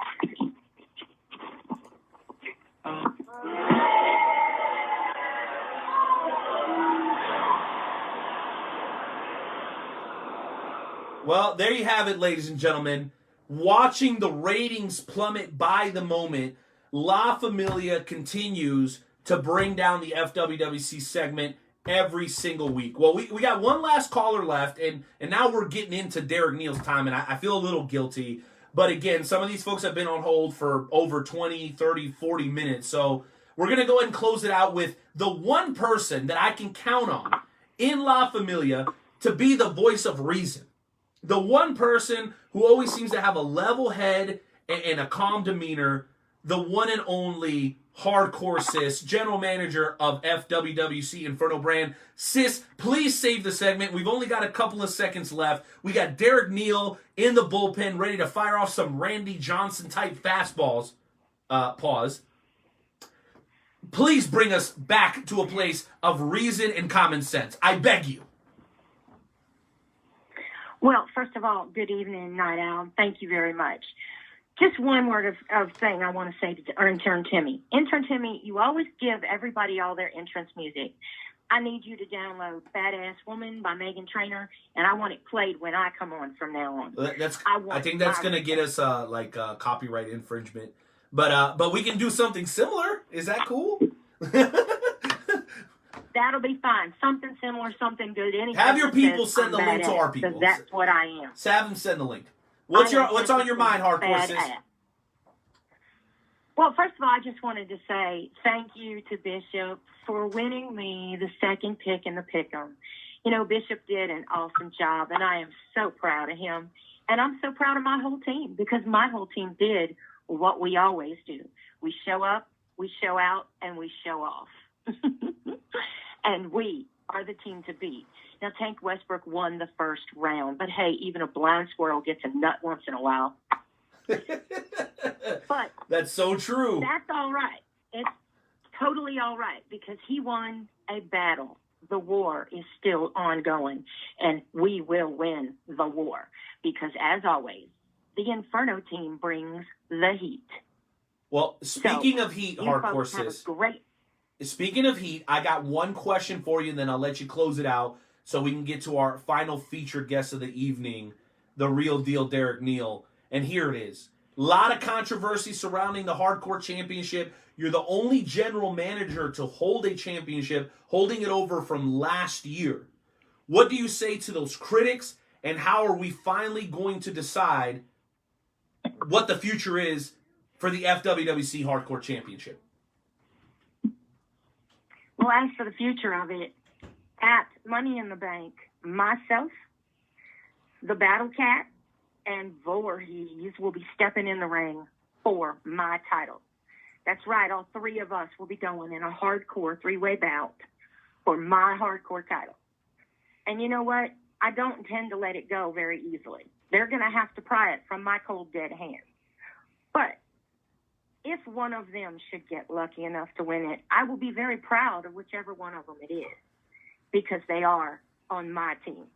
So I am more than willing to say, hey, whichever one of them wins it, you have my respect and you have my pride. But I don't tend to let it go that easy, so it's not going to be easy for them. As for those who hate, all those haters out there, and there was a gentleman just on a minute ago that said his belt was higher than all the top three. Wishful thinking, Mr. King of Bitch. Whoa! Anyway, okay. Hey, you know, he's a little gentleman who is still holding a title that does not have the FWWC logo on it. Mine does. But that's another point. Anyway, my belt is one of the top belts, and I was the champion before I was even named as a GM.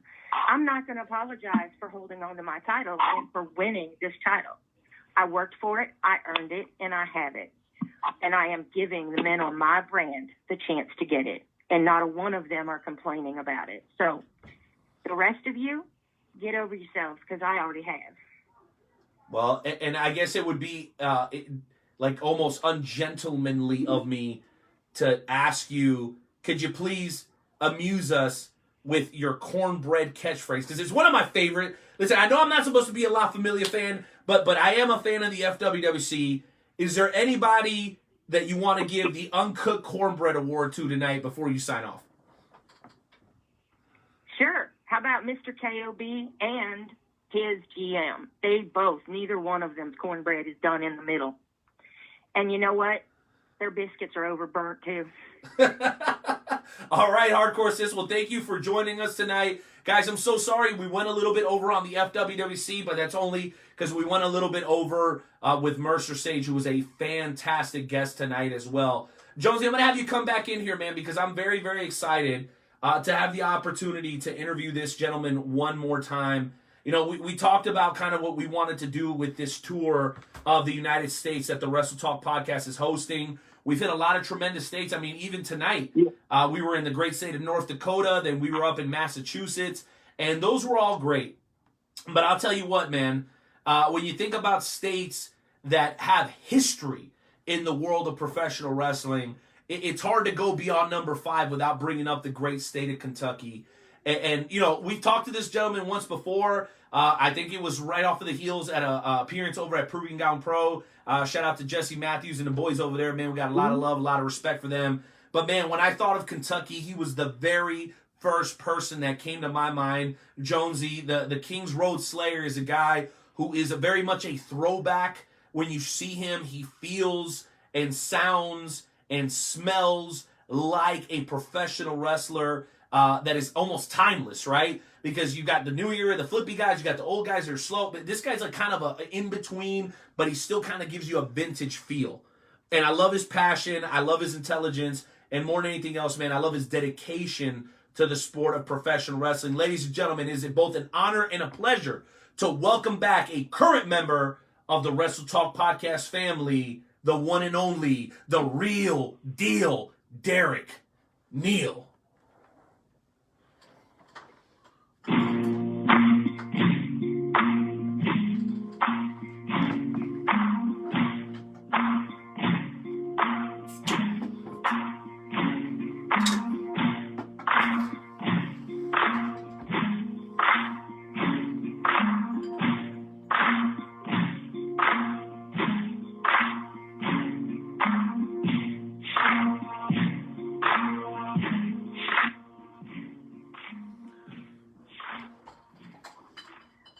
Mr. Neal, how are you doing, sir? Welcome to the Wrestle Talk podcast. Yes, sir. Welcome back. I'm doing good. Boys. How are y'all? I'm just out here on my front porch in this 70-degree weather on a nice breezy Kentucky night here, drinking some Modelo Chiladas. Woo-hoo-hoo! Man, that sounds good. Okay. I'm enjoying it. It does. So how has Derek Neal been keeping himself busy during this whole coronavirus business? Man, that's been some crazy shit, ain't it? Oh, hell yeah, it has. I mean, you know, the whole world implodes, and you know, you hear about on the news today. They Pentagon talks about UFOs. Joe Exotic's a world famous celebrity now. Man, that Tiger King, that was some wild ass shit. That's some crazy shit, buddy. Man, I tell you, it makes some of the people I've met in this business tame. I was like, holy shit. I was like, by the time I got to episode 4, I'm like, yeah, you can't write shit like this. You know? Exactly. But as far as quarantine for me here, our governor has been he's been quite strict. But now everybody's got their opinions about the coronavirus and all that and how that is. I listen to it almost every day. My wife is a nurse practitioner. She's been in nursing for a decade now. And listen, Derek, real quick, I know this is customary for service members, right? And we always say thank you for your service to service members. I think that's going to change.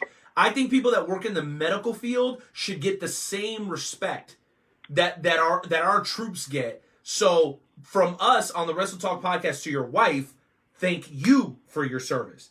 Because now more than ever, we're realizing how important they are, man. So you make sure she gets that message from us, please.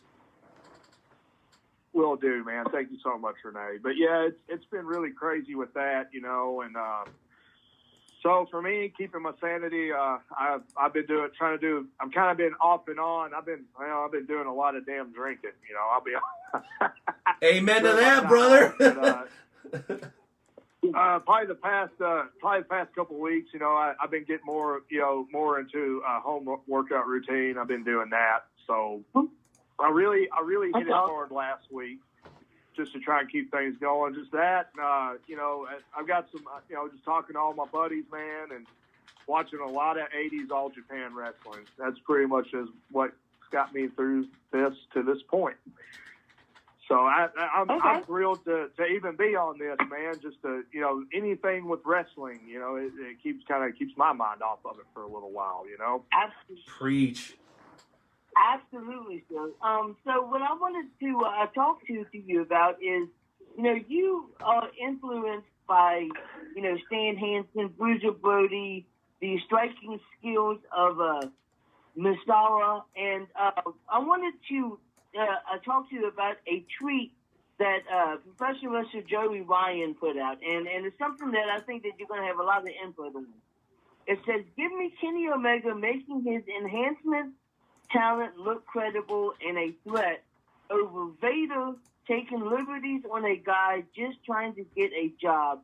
Thankful that the bully culture in wrestling has declined and that we are evolving past it. So basically what he's saying is that, people like Vader and Stan Hansen and Bruiser Brody, they would go out into the ring and they would just destroy their opponents instead of making their opponents look credible. And I want to know what your thoughts about that tweet, since you have, such been influenced by these big guys like Vader, Stan Hansen, and Bruiser Brody.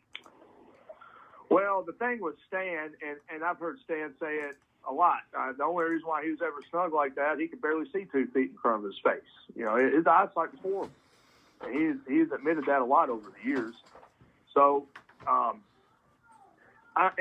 think, for me, I like to wrestle in the ring a little snug. That's just me. It makes me feel alive.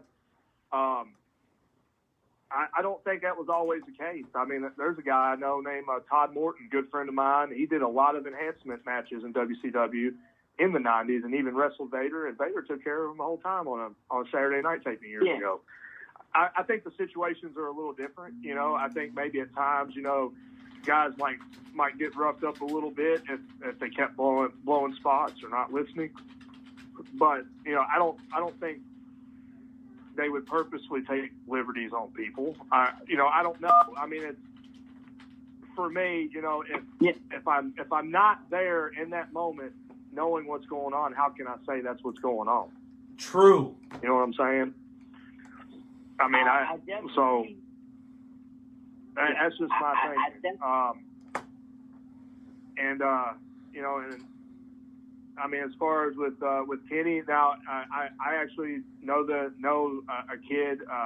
I know the kid that he worked with last week. His name's Alan Angels. He's out of Georgia.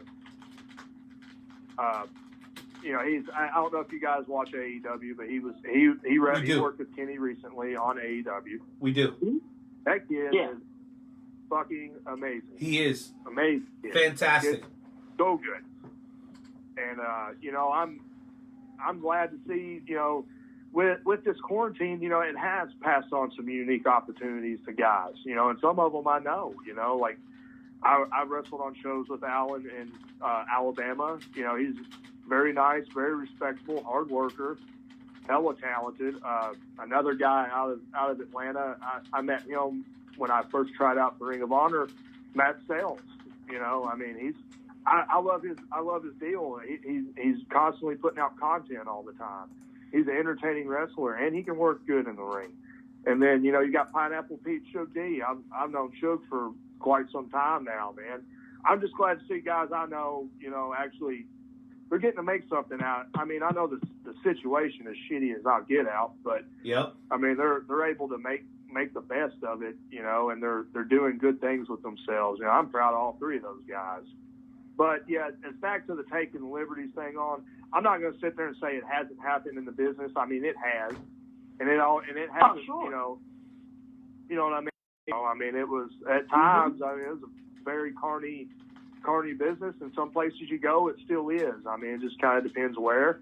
I think it's getting a little better on that front, you know. But yeah, like for that, man, like those guys just work naturally snug or stiff, as some guys call it. But you know, it's as far as taking liberties, man, I can't really say unless I was there or knew somebody who was. So. But I mean, you know, we also all know the story of, you know, Vader was kind of hard to work with at times from stories you just heard through lore and everything else. But you know, I mean, he even tried Paul Orndorff, and we heard how that turned out. Well, Jonesy and Derek, can I jump in on this real quick? Let me just say this, and call me old school. You know, I'm a Mexican kid raised in South Florida, so I have some old-fashioned values that I kind of still live by, and they've served me very, very well in most cases. Number one, how dare you talk about a man that can't defend himself?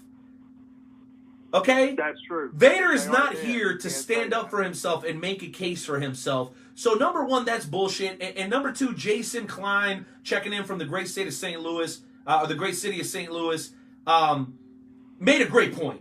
He feels, and I don't want to continue to speculate on this, I'm just giving my thoughts and then we can move on. Joey Ryan is looking for employment. And how do you do it? You pander. And to me, that's what that felt like. It felt disingenuous and it felt like pandering. And really, the cherry on top is, why don't you talk about somebody who's working today? Not a guy that can't freaking defend himself. Because, you know, Leon White, who I've heard on various shows, including the Stone Cold podcast, seemed like the type of guy that only wanted the professional wrestling sport to grow beyond his time in the sport. So despite what you might have heard, okay, from Dave Meltzer or whatever the hell, okay, don't jump to conclusions. Derek said it perfectly. How can I pass judgment on something that I wasn't there to witness? So let's be mature and let's be honest. And if you're looking for a job, just say you're looking for a job. You don't have to go and resort to bullshit like this. Just my thoughts, gentlemen. Please continue. Oh, yeah. I totally agree. Now, Derek, you have done so much. I mean, you're known as the real deal. You're known as the King's Road Slayer. You were trained by the headliner, Chris Michaels. What was it like being trained by Chris Michaels? Man, it was a little different, you know. Like, you know, most guys go to a wrestling school, you know. It wasn't nothing like that around here where I was from. I mean, I had local shows here, but you know, when I met Chris, I'd travel with him sometimes, you know, and wherever there was a ring, man, I'd go and I'd work out, and, you know, I'd help out, you know, I'd tear down the ring, I'd do all that, you know, and just over time, that's what I did. I traveled with him every weekend. Sometimes it would only, you know, it'd be 2 towns real close, and sometimes, you know, it'd be 1 town close, the other town, you know, pretty good ways away. It just kind of depended on the schedule. But essentially, that's what I did until I was a few months in, where, you know, I could perform a basic match. And then even after I could perform a basic match, I mean, shit, I was still training for another 3 years. I still work out in the ring when I get a chance, even at, you know, being in 17 years. You never stop learning, you know what I mean? I mean, you know, exactly. Bull Payne told me this years ago. You know, if you think you know it all, you should just untie your boots and just fucking hang them up, because there's nothing else to learn. You know what I mean? I could not agree more. Professional wrestling is a business that you never stop learning. There are people that have been wrestling for 25 years and are still learning things in professional wrestling every single day. But I don't want to be a hog and take up all of the time there, Neal. So I'm going to go ahead and throw it over to my co-host, Renee, because I know he has a bunch of questions. So take it away, Renee. No doubt. And you know what? I'll say this. Even if we can't get all the questions in tonight, which I'm sure we could do a whole hour and not get done, because Derek's such a interesting fella. But Derek's been very approachable, like in getting him set up for the show. He seemed real excited, and that's always great for me, because I'm like, hey, look, I don't want to pull your teeth to come on the show. But Derek was nothing like that. He was like, hey, absolutely, dude. Thank you for choosing me to rep the Kentucky. I'm very proud of where I'm from or whatever. So he totally dug the whole 50 states deal that we're doing here on the Wrestle Talk podcast. So I'm going to go ahead and lead it off there. I know that as much as you're involved with the sport today, you also appreciate and love the history of pro wrestling, Derek Neal. So I guess here's my very first question. Can you talk to us a little bit about the influence of the great state of Kentucky on the professional wrestling world, dating back, 20, 30, 40 years, however far back you can go as far as your knowledge base goes. But I think people really need to understand that some of the stuff that you guys see the guys do today on Monday and Friday and on Sunday nights, some of this stuff was being done in Kentucky back in the 60s and 70s. I know Derek's maybe got a little bit more perspective on that than I do, being from the state. So I'd love for you to talk about wrestling in Kentucky and the influence that it's had on professional wrestling overall, man. Can you share that with us? Yeah, I mean, I could talk a little bit about that. I mean, going back some decades, there's a few guys I knew that actually worked for Angelo Poffo when he ran his territory here in Kentucky. For those who don't know who Angelo is, that is actually Macho Man, Randy Savage's father.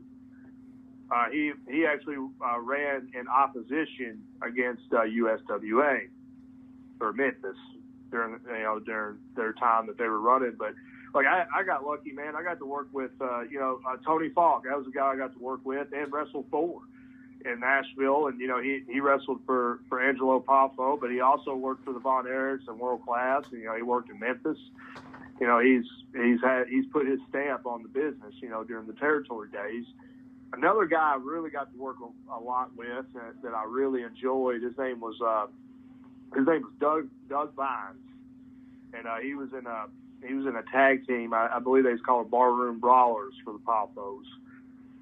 But and then I'm trying to think of who it is. Tom Ernesto Jr. is who it was. I can't remember what he went by. Working for Angelo, but I even got to work with him and took direction from him when he was a booker. His brother is his brother's Tom Jr. and his dad's Tom Ernesto Sr. That's a pretty big deal right there. To me anyway. As far as the family lineage that Tim's a part of.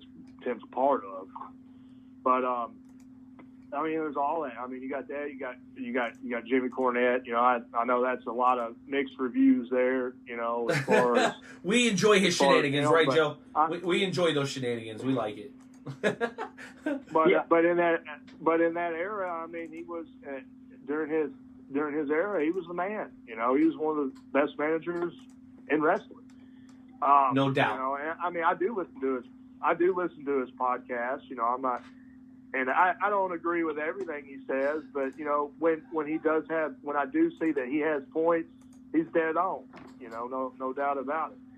And you know, and Hillbilly Jim's from my town. I know he's built from Mud Lick, Kentucky, but hell, he went to Bowling Green High School right here where I did. You know, he graduated in like '78 or something like that. But you know, he's from right here in Bowling Green.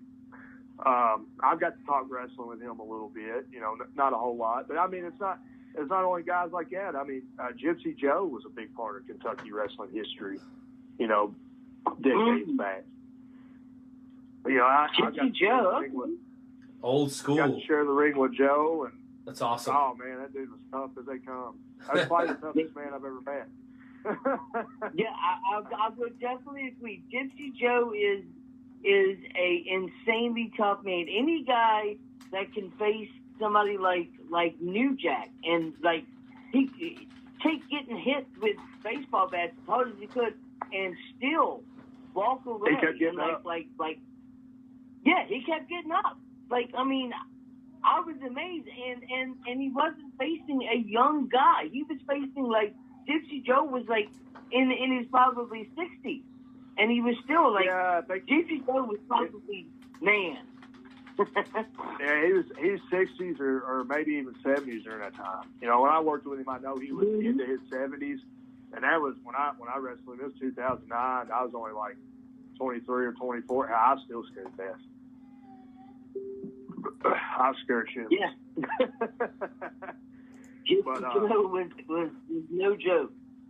But he was a damn good guy, though. I mean, he really was. You got to know him. You really had a friend for life in Joe. You know, we you know, a lot of us that know him really well. You know, we still really miss him a lot. You know, he was funny, but man, he was so much fun in the back. I always loved dressing with him in Nashville. You know, I'd always dress around the same area with him, and you know, talk to him. He'd tell me stories. I miss a lot of guys like that, man. Like even when I was not even talking about Kentucky, because you know I got my start in Tennessee because I was too young to wrestle here because of the commission. So you know I was actually 17 years old and started out in you know northern Tennessee, northern middle Tennessee, and Nashville. You know that's where I got my start. And I mean, you know, you'd see guys like Gypsy Joe or like Corsica Joe. You know, that was somebody else that I miss seeing. He'd come hang out in the locker rooms with us. You know, you don't get to see guys like that no more, man, and talk to them, and it's not. And then we still got Tracy Smothers though, Derek. Tracy Smothers. Yes, he was on. Listen, I know I was about to get there, dude. Let me tell you, he was on the show 3 weeks ago from the effing emergency room. This dude had tubes up his nose, up his mouth, up his ass. He was still on the show, dude. These Southern boys, man, I'm telling you, they're tougher than nails, and that's why I absolutely love guys like that. I love them. You can't keep them down. Nope. That's another guy. Like I hadn't got to see Tracy in a while, and we'll see. Tracy is actually within my training lineage as a wrestler. He trained my trainer. Tracy did. So, you know, that's another guy. It's just not like you get told stories, but it ain't always about wrestling, man. Sometimes, you know, it's a life lesson. You know what I mean? I can count on my hand right now, you know, listening to Ricky Morton talk, and how many times I walked out there not learning something about, you know, the locker room, or you know, maybe something in a match. But hell, I learned something about life as a pro wrestler. You know what I mean? And I've learned the same from Tracy too over time. You know, I really love those guys, man. You know, I wish I saw guys like that more. You know what I mean? No school like the old school.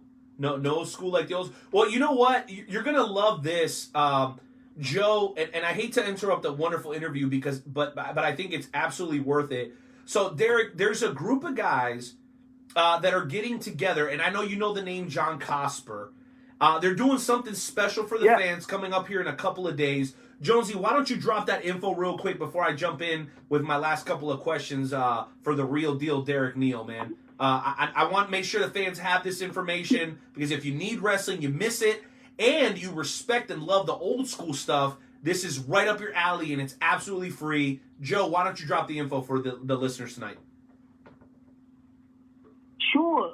On May 2nd and 3rd, eaststreetwrestle.com, in collaboration with WHW, which is Walking on Hot Waffles Publishing, will be presenting Wrestling Bookmarks Cobra Con, which is a free 2-day online pro wrestling experience. You're going to have the opportunity to talk to guests such as Sonny from the Gorgeous Ladies of Wrestling, Bill Apter, Sid Vicious, Hurricane Help, Lanny Poffo, Nasty Boy, Brian Knobs, Sabu, Just Incredible, the Quintessential Stud Muffin, Joe Gertner, Mr. Hughes, Gangrel, Typhoon, Dutch Mantel, ODB, and many more. And plus, Diamond Dallas Page will be making a special appearance as well. Saturday, May 2nd is from 9 a.m. until midnight Eastern Time, and Sunday, May 3rd is from 9 a.m. until 9 p.m. Eastern Time. You can listen to it live at www.facebook.com/group/wrestling bookmarks and on Fight TV. So you can see all them old school wrestlers and stuff. So for free. It's cool, and it's free. For free. Just tell them that the Wrestle Talk podcast that you did. Shit, what a lineup. That's awesome, right? For free, bro? You can't beat that. Right. Yeah, you can't beat that. You can't beat that. Well, you know what? And I hate to bring the vibe down because it's been such a great vibe. I feel like we're all sitting on Derek Neal's porch, drinking a cold beer, 7-degree weather, middle of Kentucky, man. I really do. But I'm gonna bring the mood down a little bit because I think it's due the worth. It's due the right amount of respect. And this past week, ladies and gentlemen, we lost a gem. We lost a gem of the professional wrestling world. A guy who had a heart for professional wrestling, but particularly wrestling in the great state of Kentucky. Some of you guys may recognize the name. Maybe some of you guys won't. But there was a gentleman by the name of Scott Bowden that did some work here in Kansas City. Did some work here in Kansas City for the NWL, and then left and wanted to stay connected to the business. So he started Kentucky Fried Wrestling, one of my personal favorite shows. Wrestle Talk Podcast, Stone Cold, Jericho Podcast, and a few others are what I listen to every single week. Big Shaq Podcast is also very good. Shout out to Rudy Gonzalez from TWA for being here. Love you, bro. Always love you checking in. Arriba la raza, like always. But ladies and gentlemen, we lost Scott Bowden. Make sure you look him up. Legendary guy, going back to Memphis and some of the stuff with Lawler. We're going to go ahead and hit the 10-bell salute, and we're going to say, some words about Scott, whether you knew him or not. I'm going to tell you guys for sure he's a huge contributor to the sport of professional wrestling, whether you guys are aware of it or not. So, intern Timmy, please do me a favor and go ahead and hit that 10-bell salute.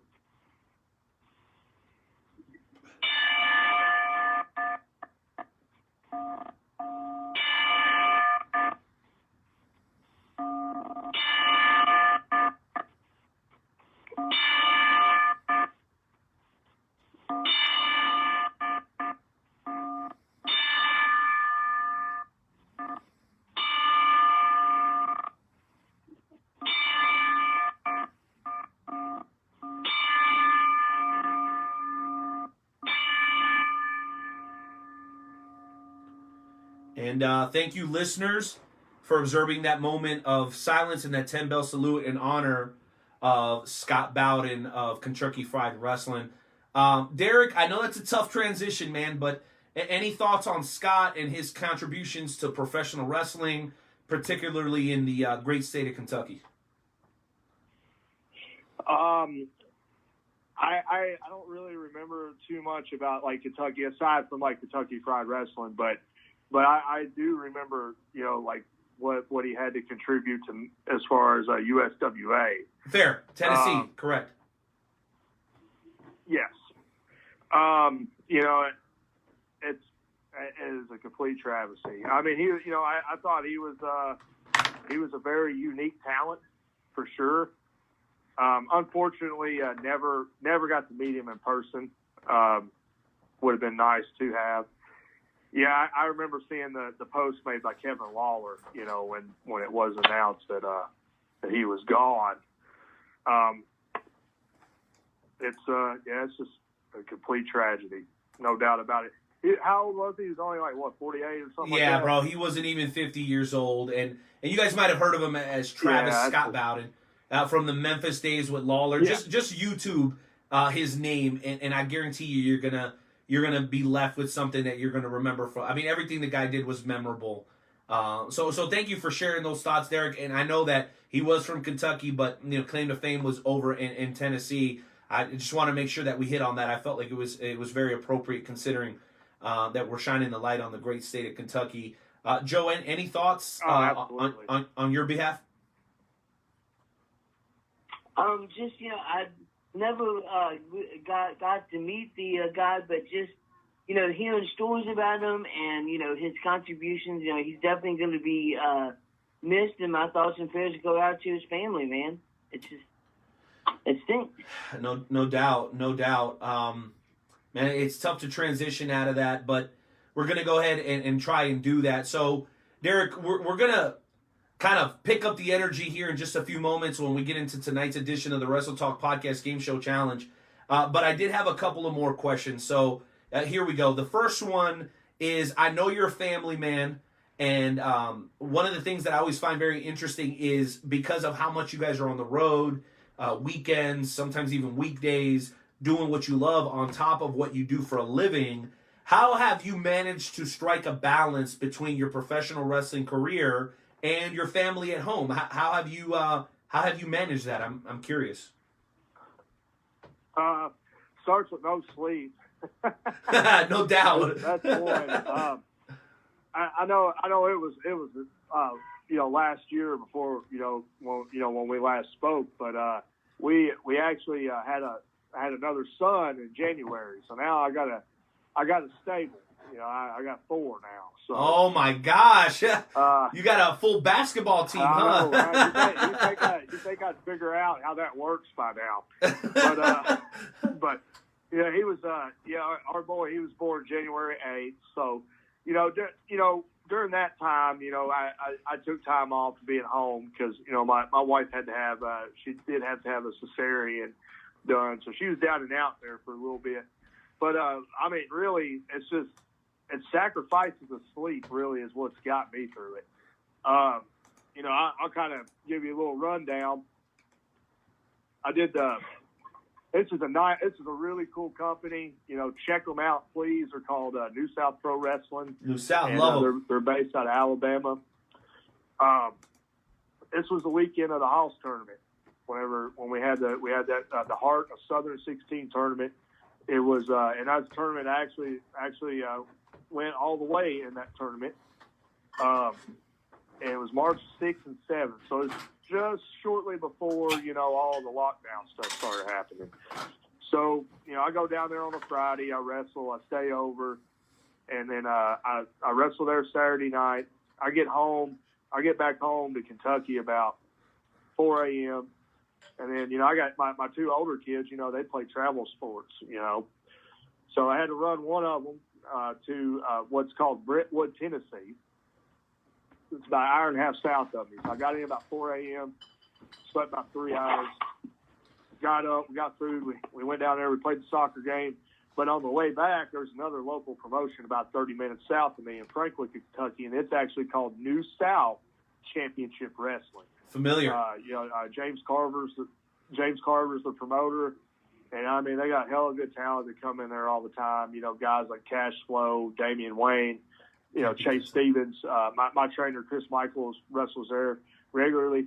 And I literally stopped up there long enough just to cut a promo for TV with the kids and then head on home. I love it. My weekend from Friday to Sunday. I do that a lot, Now, on the farther trips, usually my wife will kind of have to make sacrifices for me. if I'm gone very far, especially if it's like like Proving Ground Pro, or or if I'm wrestling like further along in Ohio, or Indiana, way northern Indiana, or places like that. Usually if it comes down, they have games or something, we kind of make it work. But I mean, it all comes with a supportive family too. That comes with a great deal of it. When I broke in this business, I was only, I think it was about maybe a year and a half before I got married to my wife. We've been married 14 years. Well, actually, it might be 2 years. We got married in 2006. So don't get yourself in trouble now. But don't get yourself in trouble now. Know, Be careful. I take that back. When we started dating, it was 2004. Okay, yeah, smart man. But she's still been here. All these years. It'd be 14 years we've been married, and we've been together for over 15 years. Just this past December, and so it takes that. And luckily my parents support it. My mom always has. My dad was kind of, not so much until I finally roped my dad into coming to a wrestling show. He's never really a big fan, but I roped him into coming, and then, he's all about me doing it now. He thinks it's pretty damn cool. But it is cool. But yeah, that's a big thing too. Supportive family. You know what I mean? That's that, no sleep. That's pretty much what gets me to be able to do what I do. Hey, there's the ticket, you greenhorns. You got to have a great family support system, and you got to be willing to hit the road and sacrifice a lot of sleep, is what it sounds like. And you kind of earned the nickname, Derek. The King Road Slayer. You're killing those miles. We kicked off with some Johnny Cash, so you're obviously living the gimmick, and I know that's part of the intimidation factor. I've seen you come out with the leather strap and the black trunks, black boots, long hair, that nasty look on your face, and I think that's why you've resonated with so many fans, both young and old. So listen, as we attempt to wrap up tonight's show, I know I've got some homework to do. I got to look up Gypsy Joe versus New Jack. I got to look up Doug Vines. Oh my goodness, I hope you guys on the Wrestle Talk podcast are also taking notes, because not only are we here to entertain, we're also here to educate. So if you're only watching WWE right now, that's great. They got a good thing going. They're doing a great job keeping things going. But man, if you're not up on everything else in the world of professional wrestling, in my opinion, you're absolutely missing out. So with that said, Derek, we want to play in to your competitive nature tonight. And I think it's only appropriate that Nightmare Jones, since you ducked a bullet last week against the Maryland Championship Wrestling. No, was it? No, it was the guys from Paradigm Pro. They went against each other. You were supposed to be in the trivia challenge. So guess what? Tonight, the one and only Nightmare Jones versus the King Road Slayer, Derek Neal, in a little bit of a trivia challenge. The question is, are we going to get a little West Virginia versus Kentucky action going right here, right now in episode 295? What's up, gentlemen? Are you game or are you game? Does it have to do with McDonald's? No, the topics have nothing to do with McDonald's. In the bag. No, I'm sorry, Joe. It's got nothing to do with McDonald's. So wait a minute. So if the topic is McDonald's, you're confident. Anything else, you're not confident? Is that what you're telling me? If it's McDonald's, I'm confident. Just like if we did a Special Talk Podcast game show challenge about tacos, would you not be confident in that challenge, Renee? I guess you're right, Jonesy. I guess you're right. That's fair. That's fair. Well, you know what, Derek? Nightmare Jones, it sounds like a challenge to me. Are you ready to go one-on-one with the one and only Nightmare Jones tonight?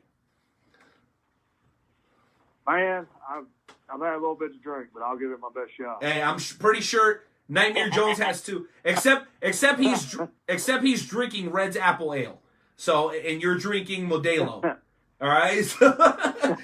So intern Timmy, you know what to do. Man. Hey, no doubt about it. It doesn't matter what you're drinking as long as you're drinking, baby. Intern Timmy, you know what to do. Go ahead and hit that music so we can close out episode 295 with tonight's edition of the Wrestle Talk Podcast Game Show Challenge.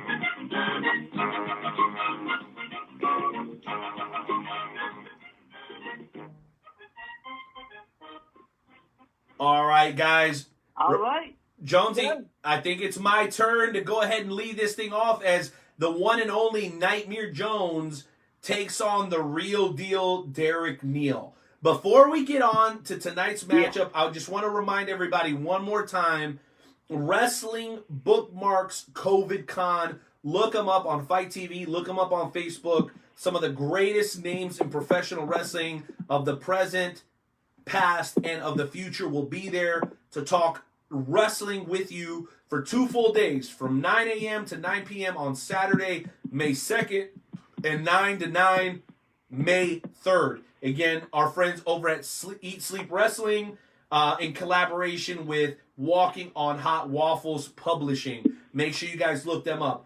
All that said, gentlemen, let's go ahead and get into tonight's Game Show Challenge. Welcome, both of you, Derek Neal and Nightmare Jones, to this week's installment of the world-famous Wrestle Talk Podcast Game Show Challenge. Tonight's contest is scheduled for the best 2 out of 3 falls. Our contestants, Nightmare Jones and the one and only, the real deal, Derek Neal, will be competing in a bit of a trivia challenge. In a few moments, I'm going to ask 3 questions about a professional, particular pro wrestling topic. Whenever you think you know the answer, simply shout it out.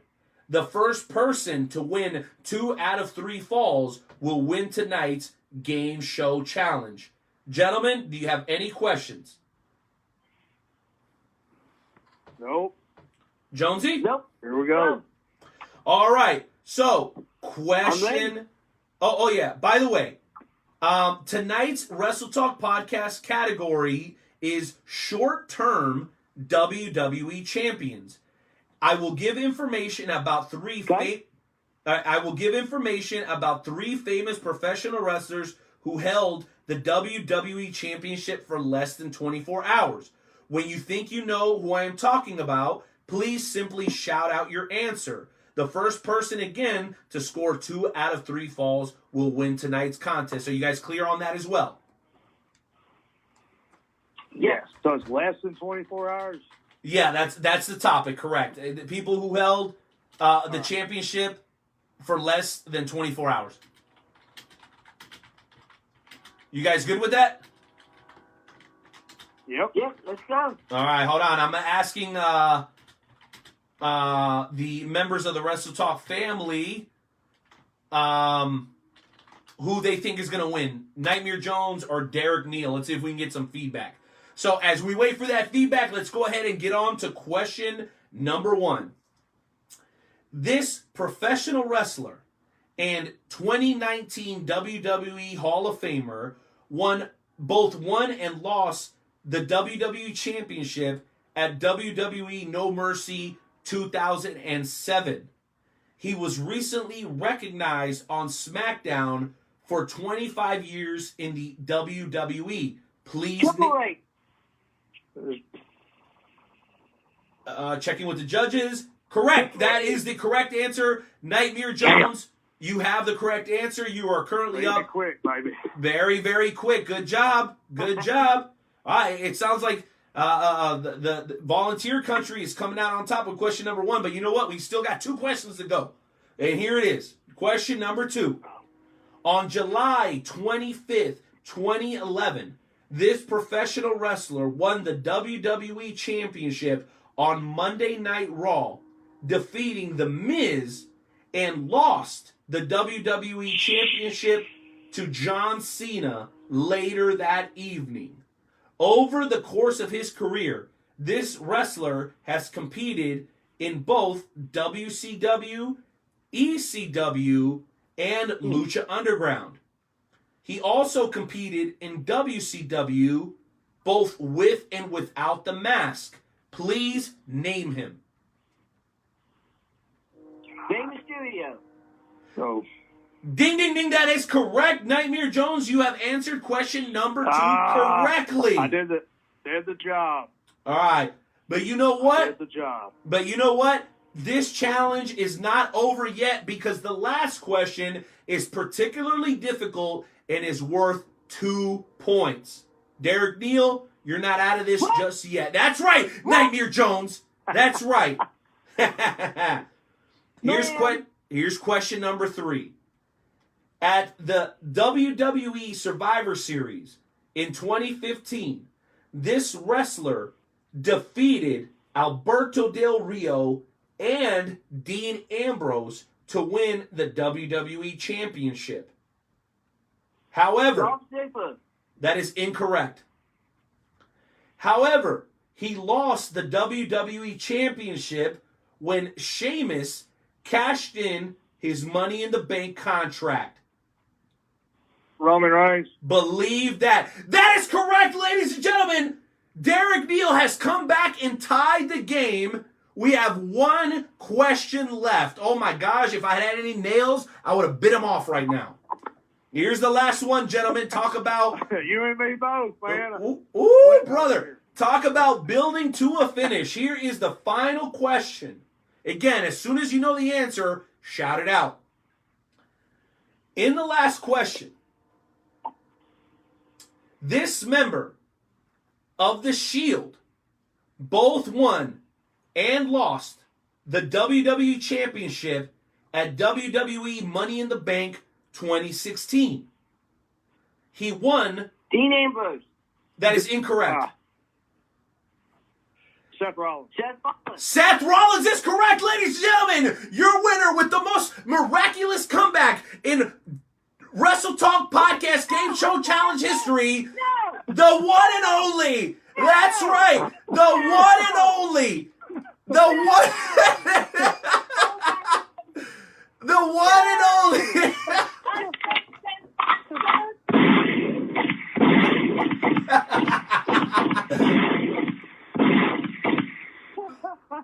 Oh my God. Weehaw! The one and only, ladies and gentlemen, Derek Neal. Enter Timmy. Play Derek Neal's music. Oh, what a fun. That's right, baby. The most miraculous comeback in Wrestle Talk Podcast Game Show Challenge history. Derek Neal, how do you feel after walking out of here with a W when everybody counted against you? You had the whole Mountaineer State betting against you. How does it feel to represent for the great state of Kentucky? Well, I've always come down from behind. I've always come up from behind. Is that why you have 4 kids? Is that why you have 4 kids? Wait a minute, enter Timmy. What? Oh, there's a drop for that. Got him! Got him!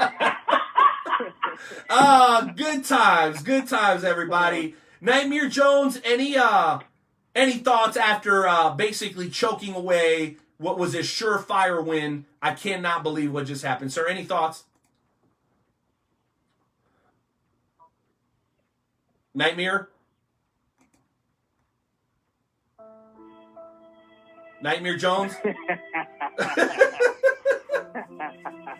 Nightmare, are you there?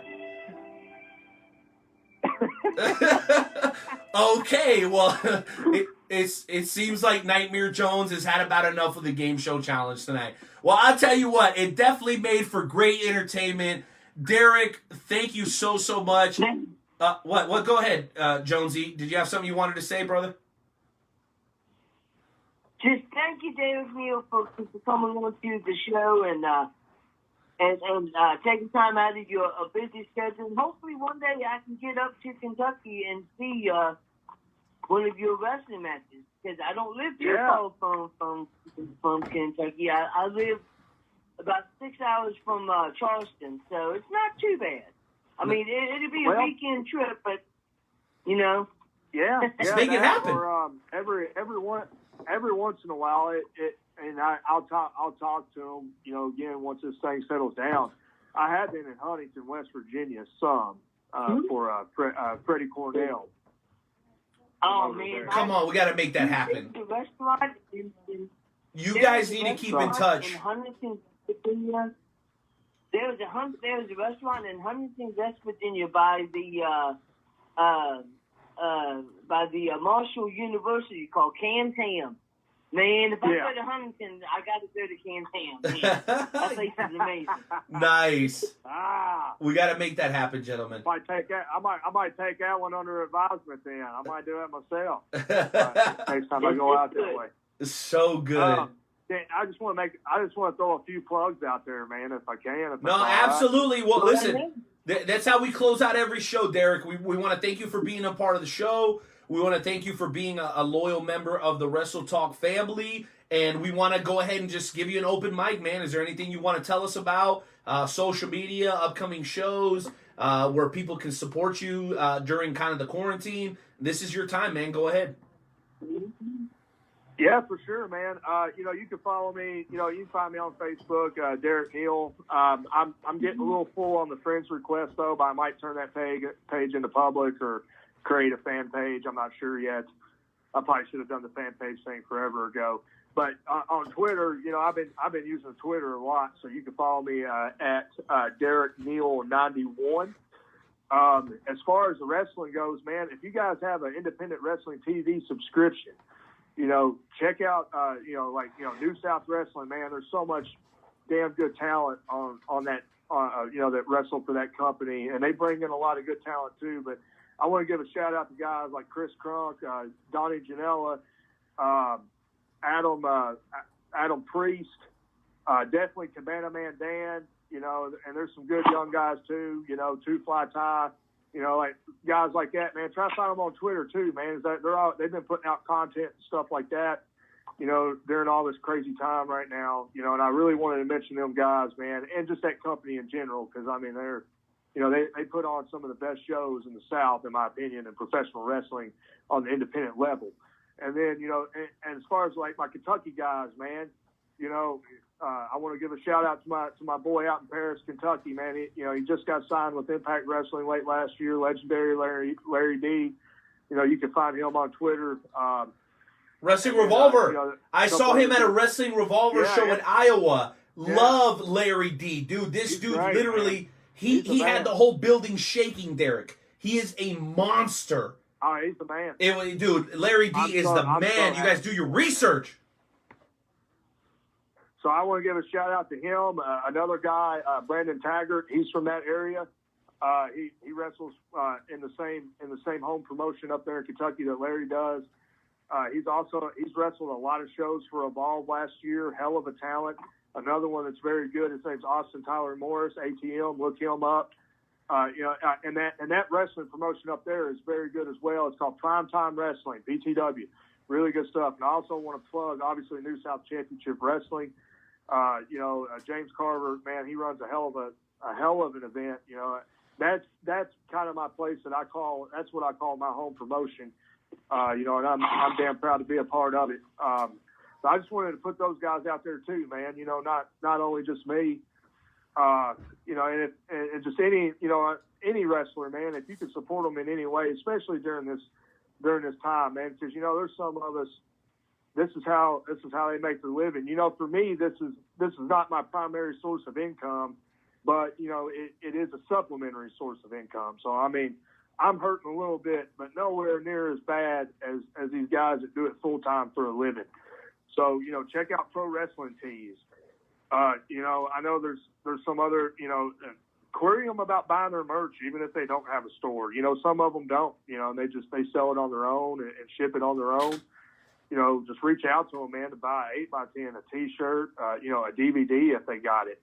Support, independent wrestling TV. I mean, they're doing some great things, playing a lot of great live stream content for all the fans and stuff. And I mean, it's over 5,000 hours of wrestling, on there.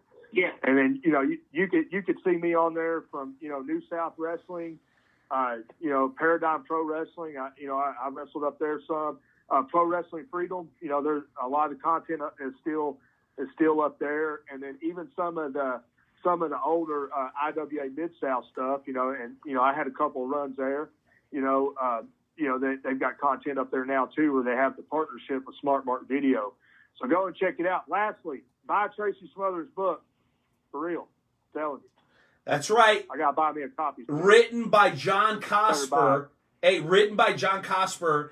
And if you reach out to John, you can get one with Tracy and his autograph at the same time. What an honor and a pleasure, Derek. Thank you so much for being here, brother. Again, that's at Derek Neal 91 on Twitter. Just look up Derek Neal on Facebook.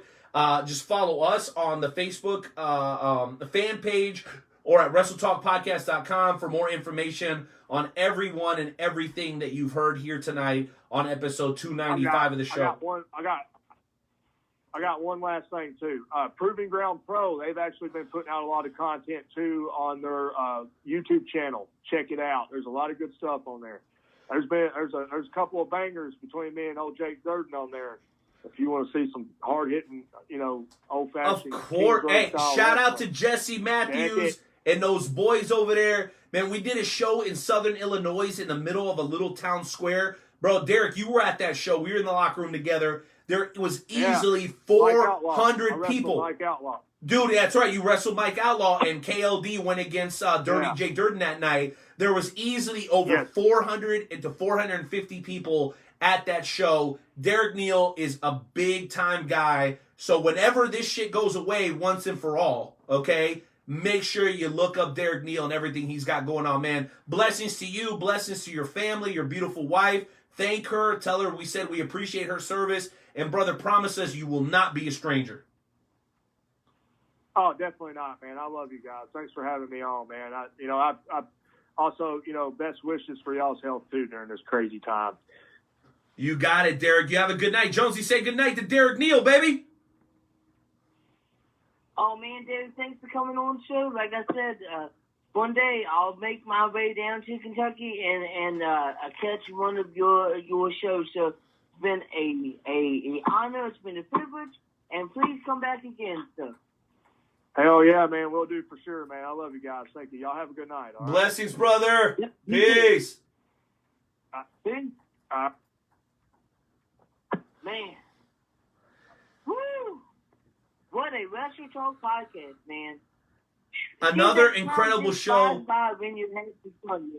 Joe, and you know what? I know you're not happy, bro, but that was by far one of the most entertaining game show challenges that we've ever done.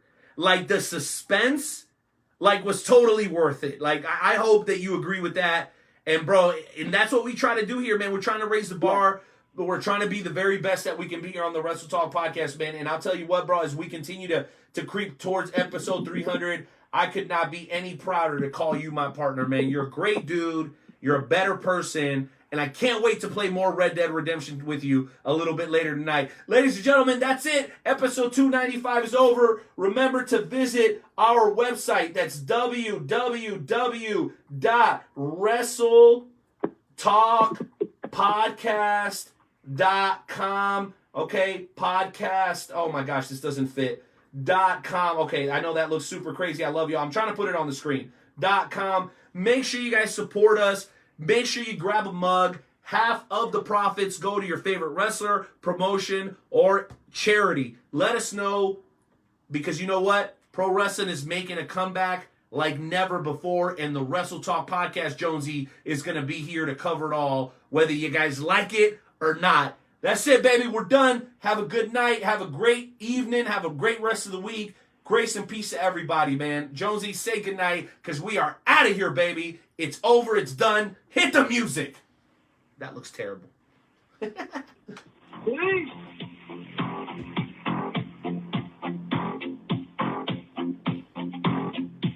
Muted.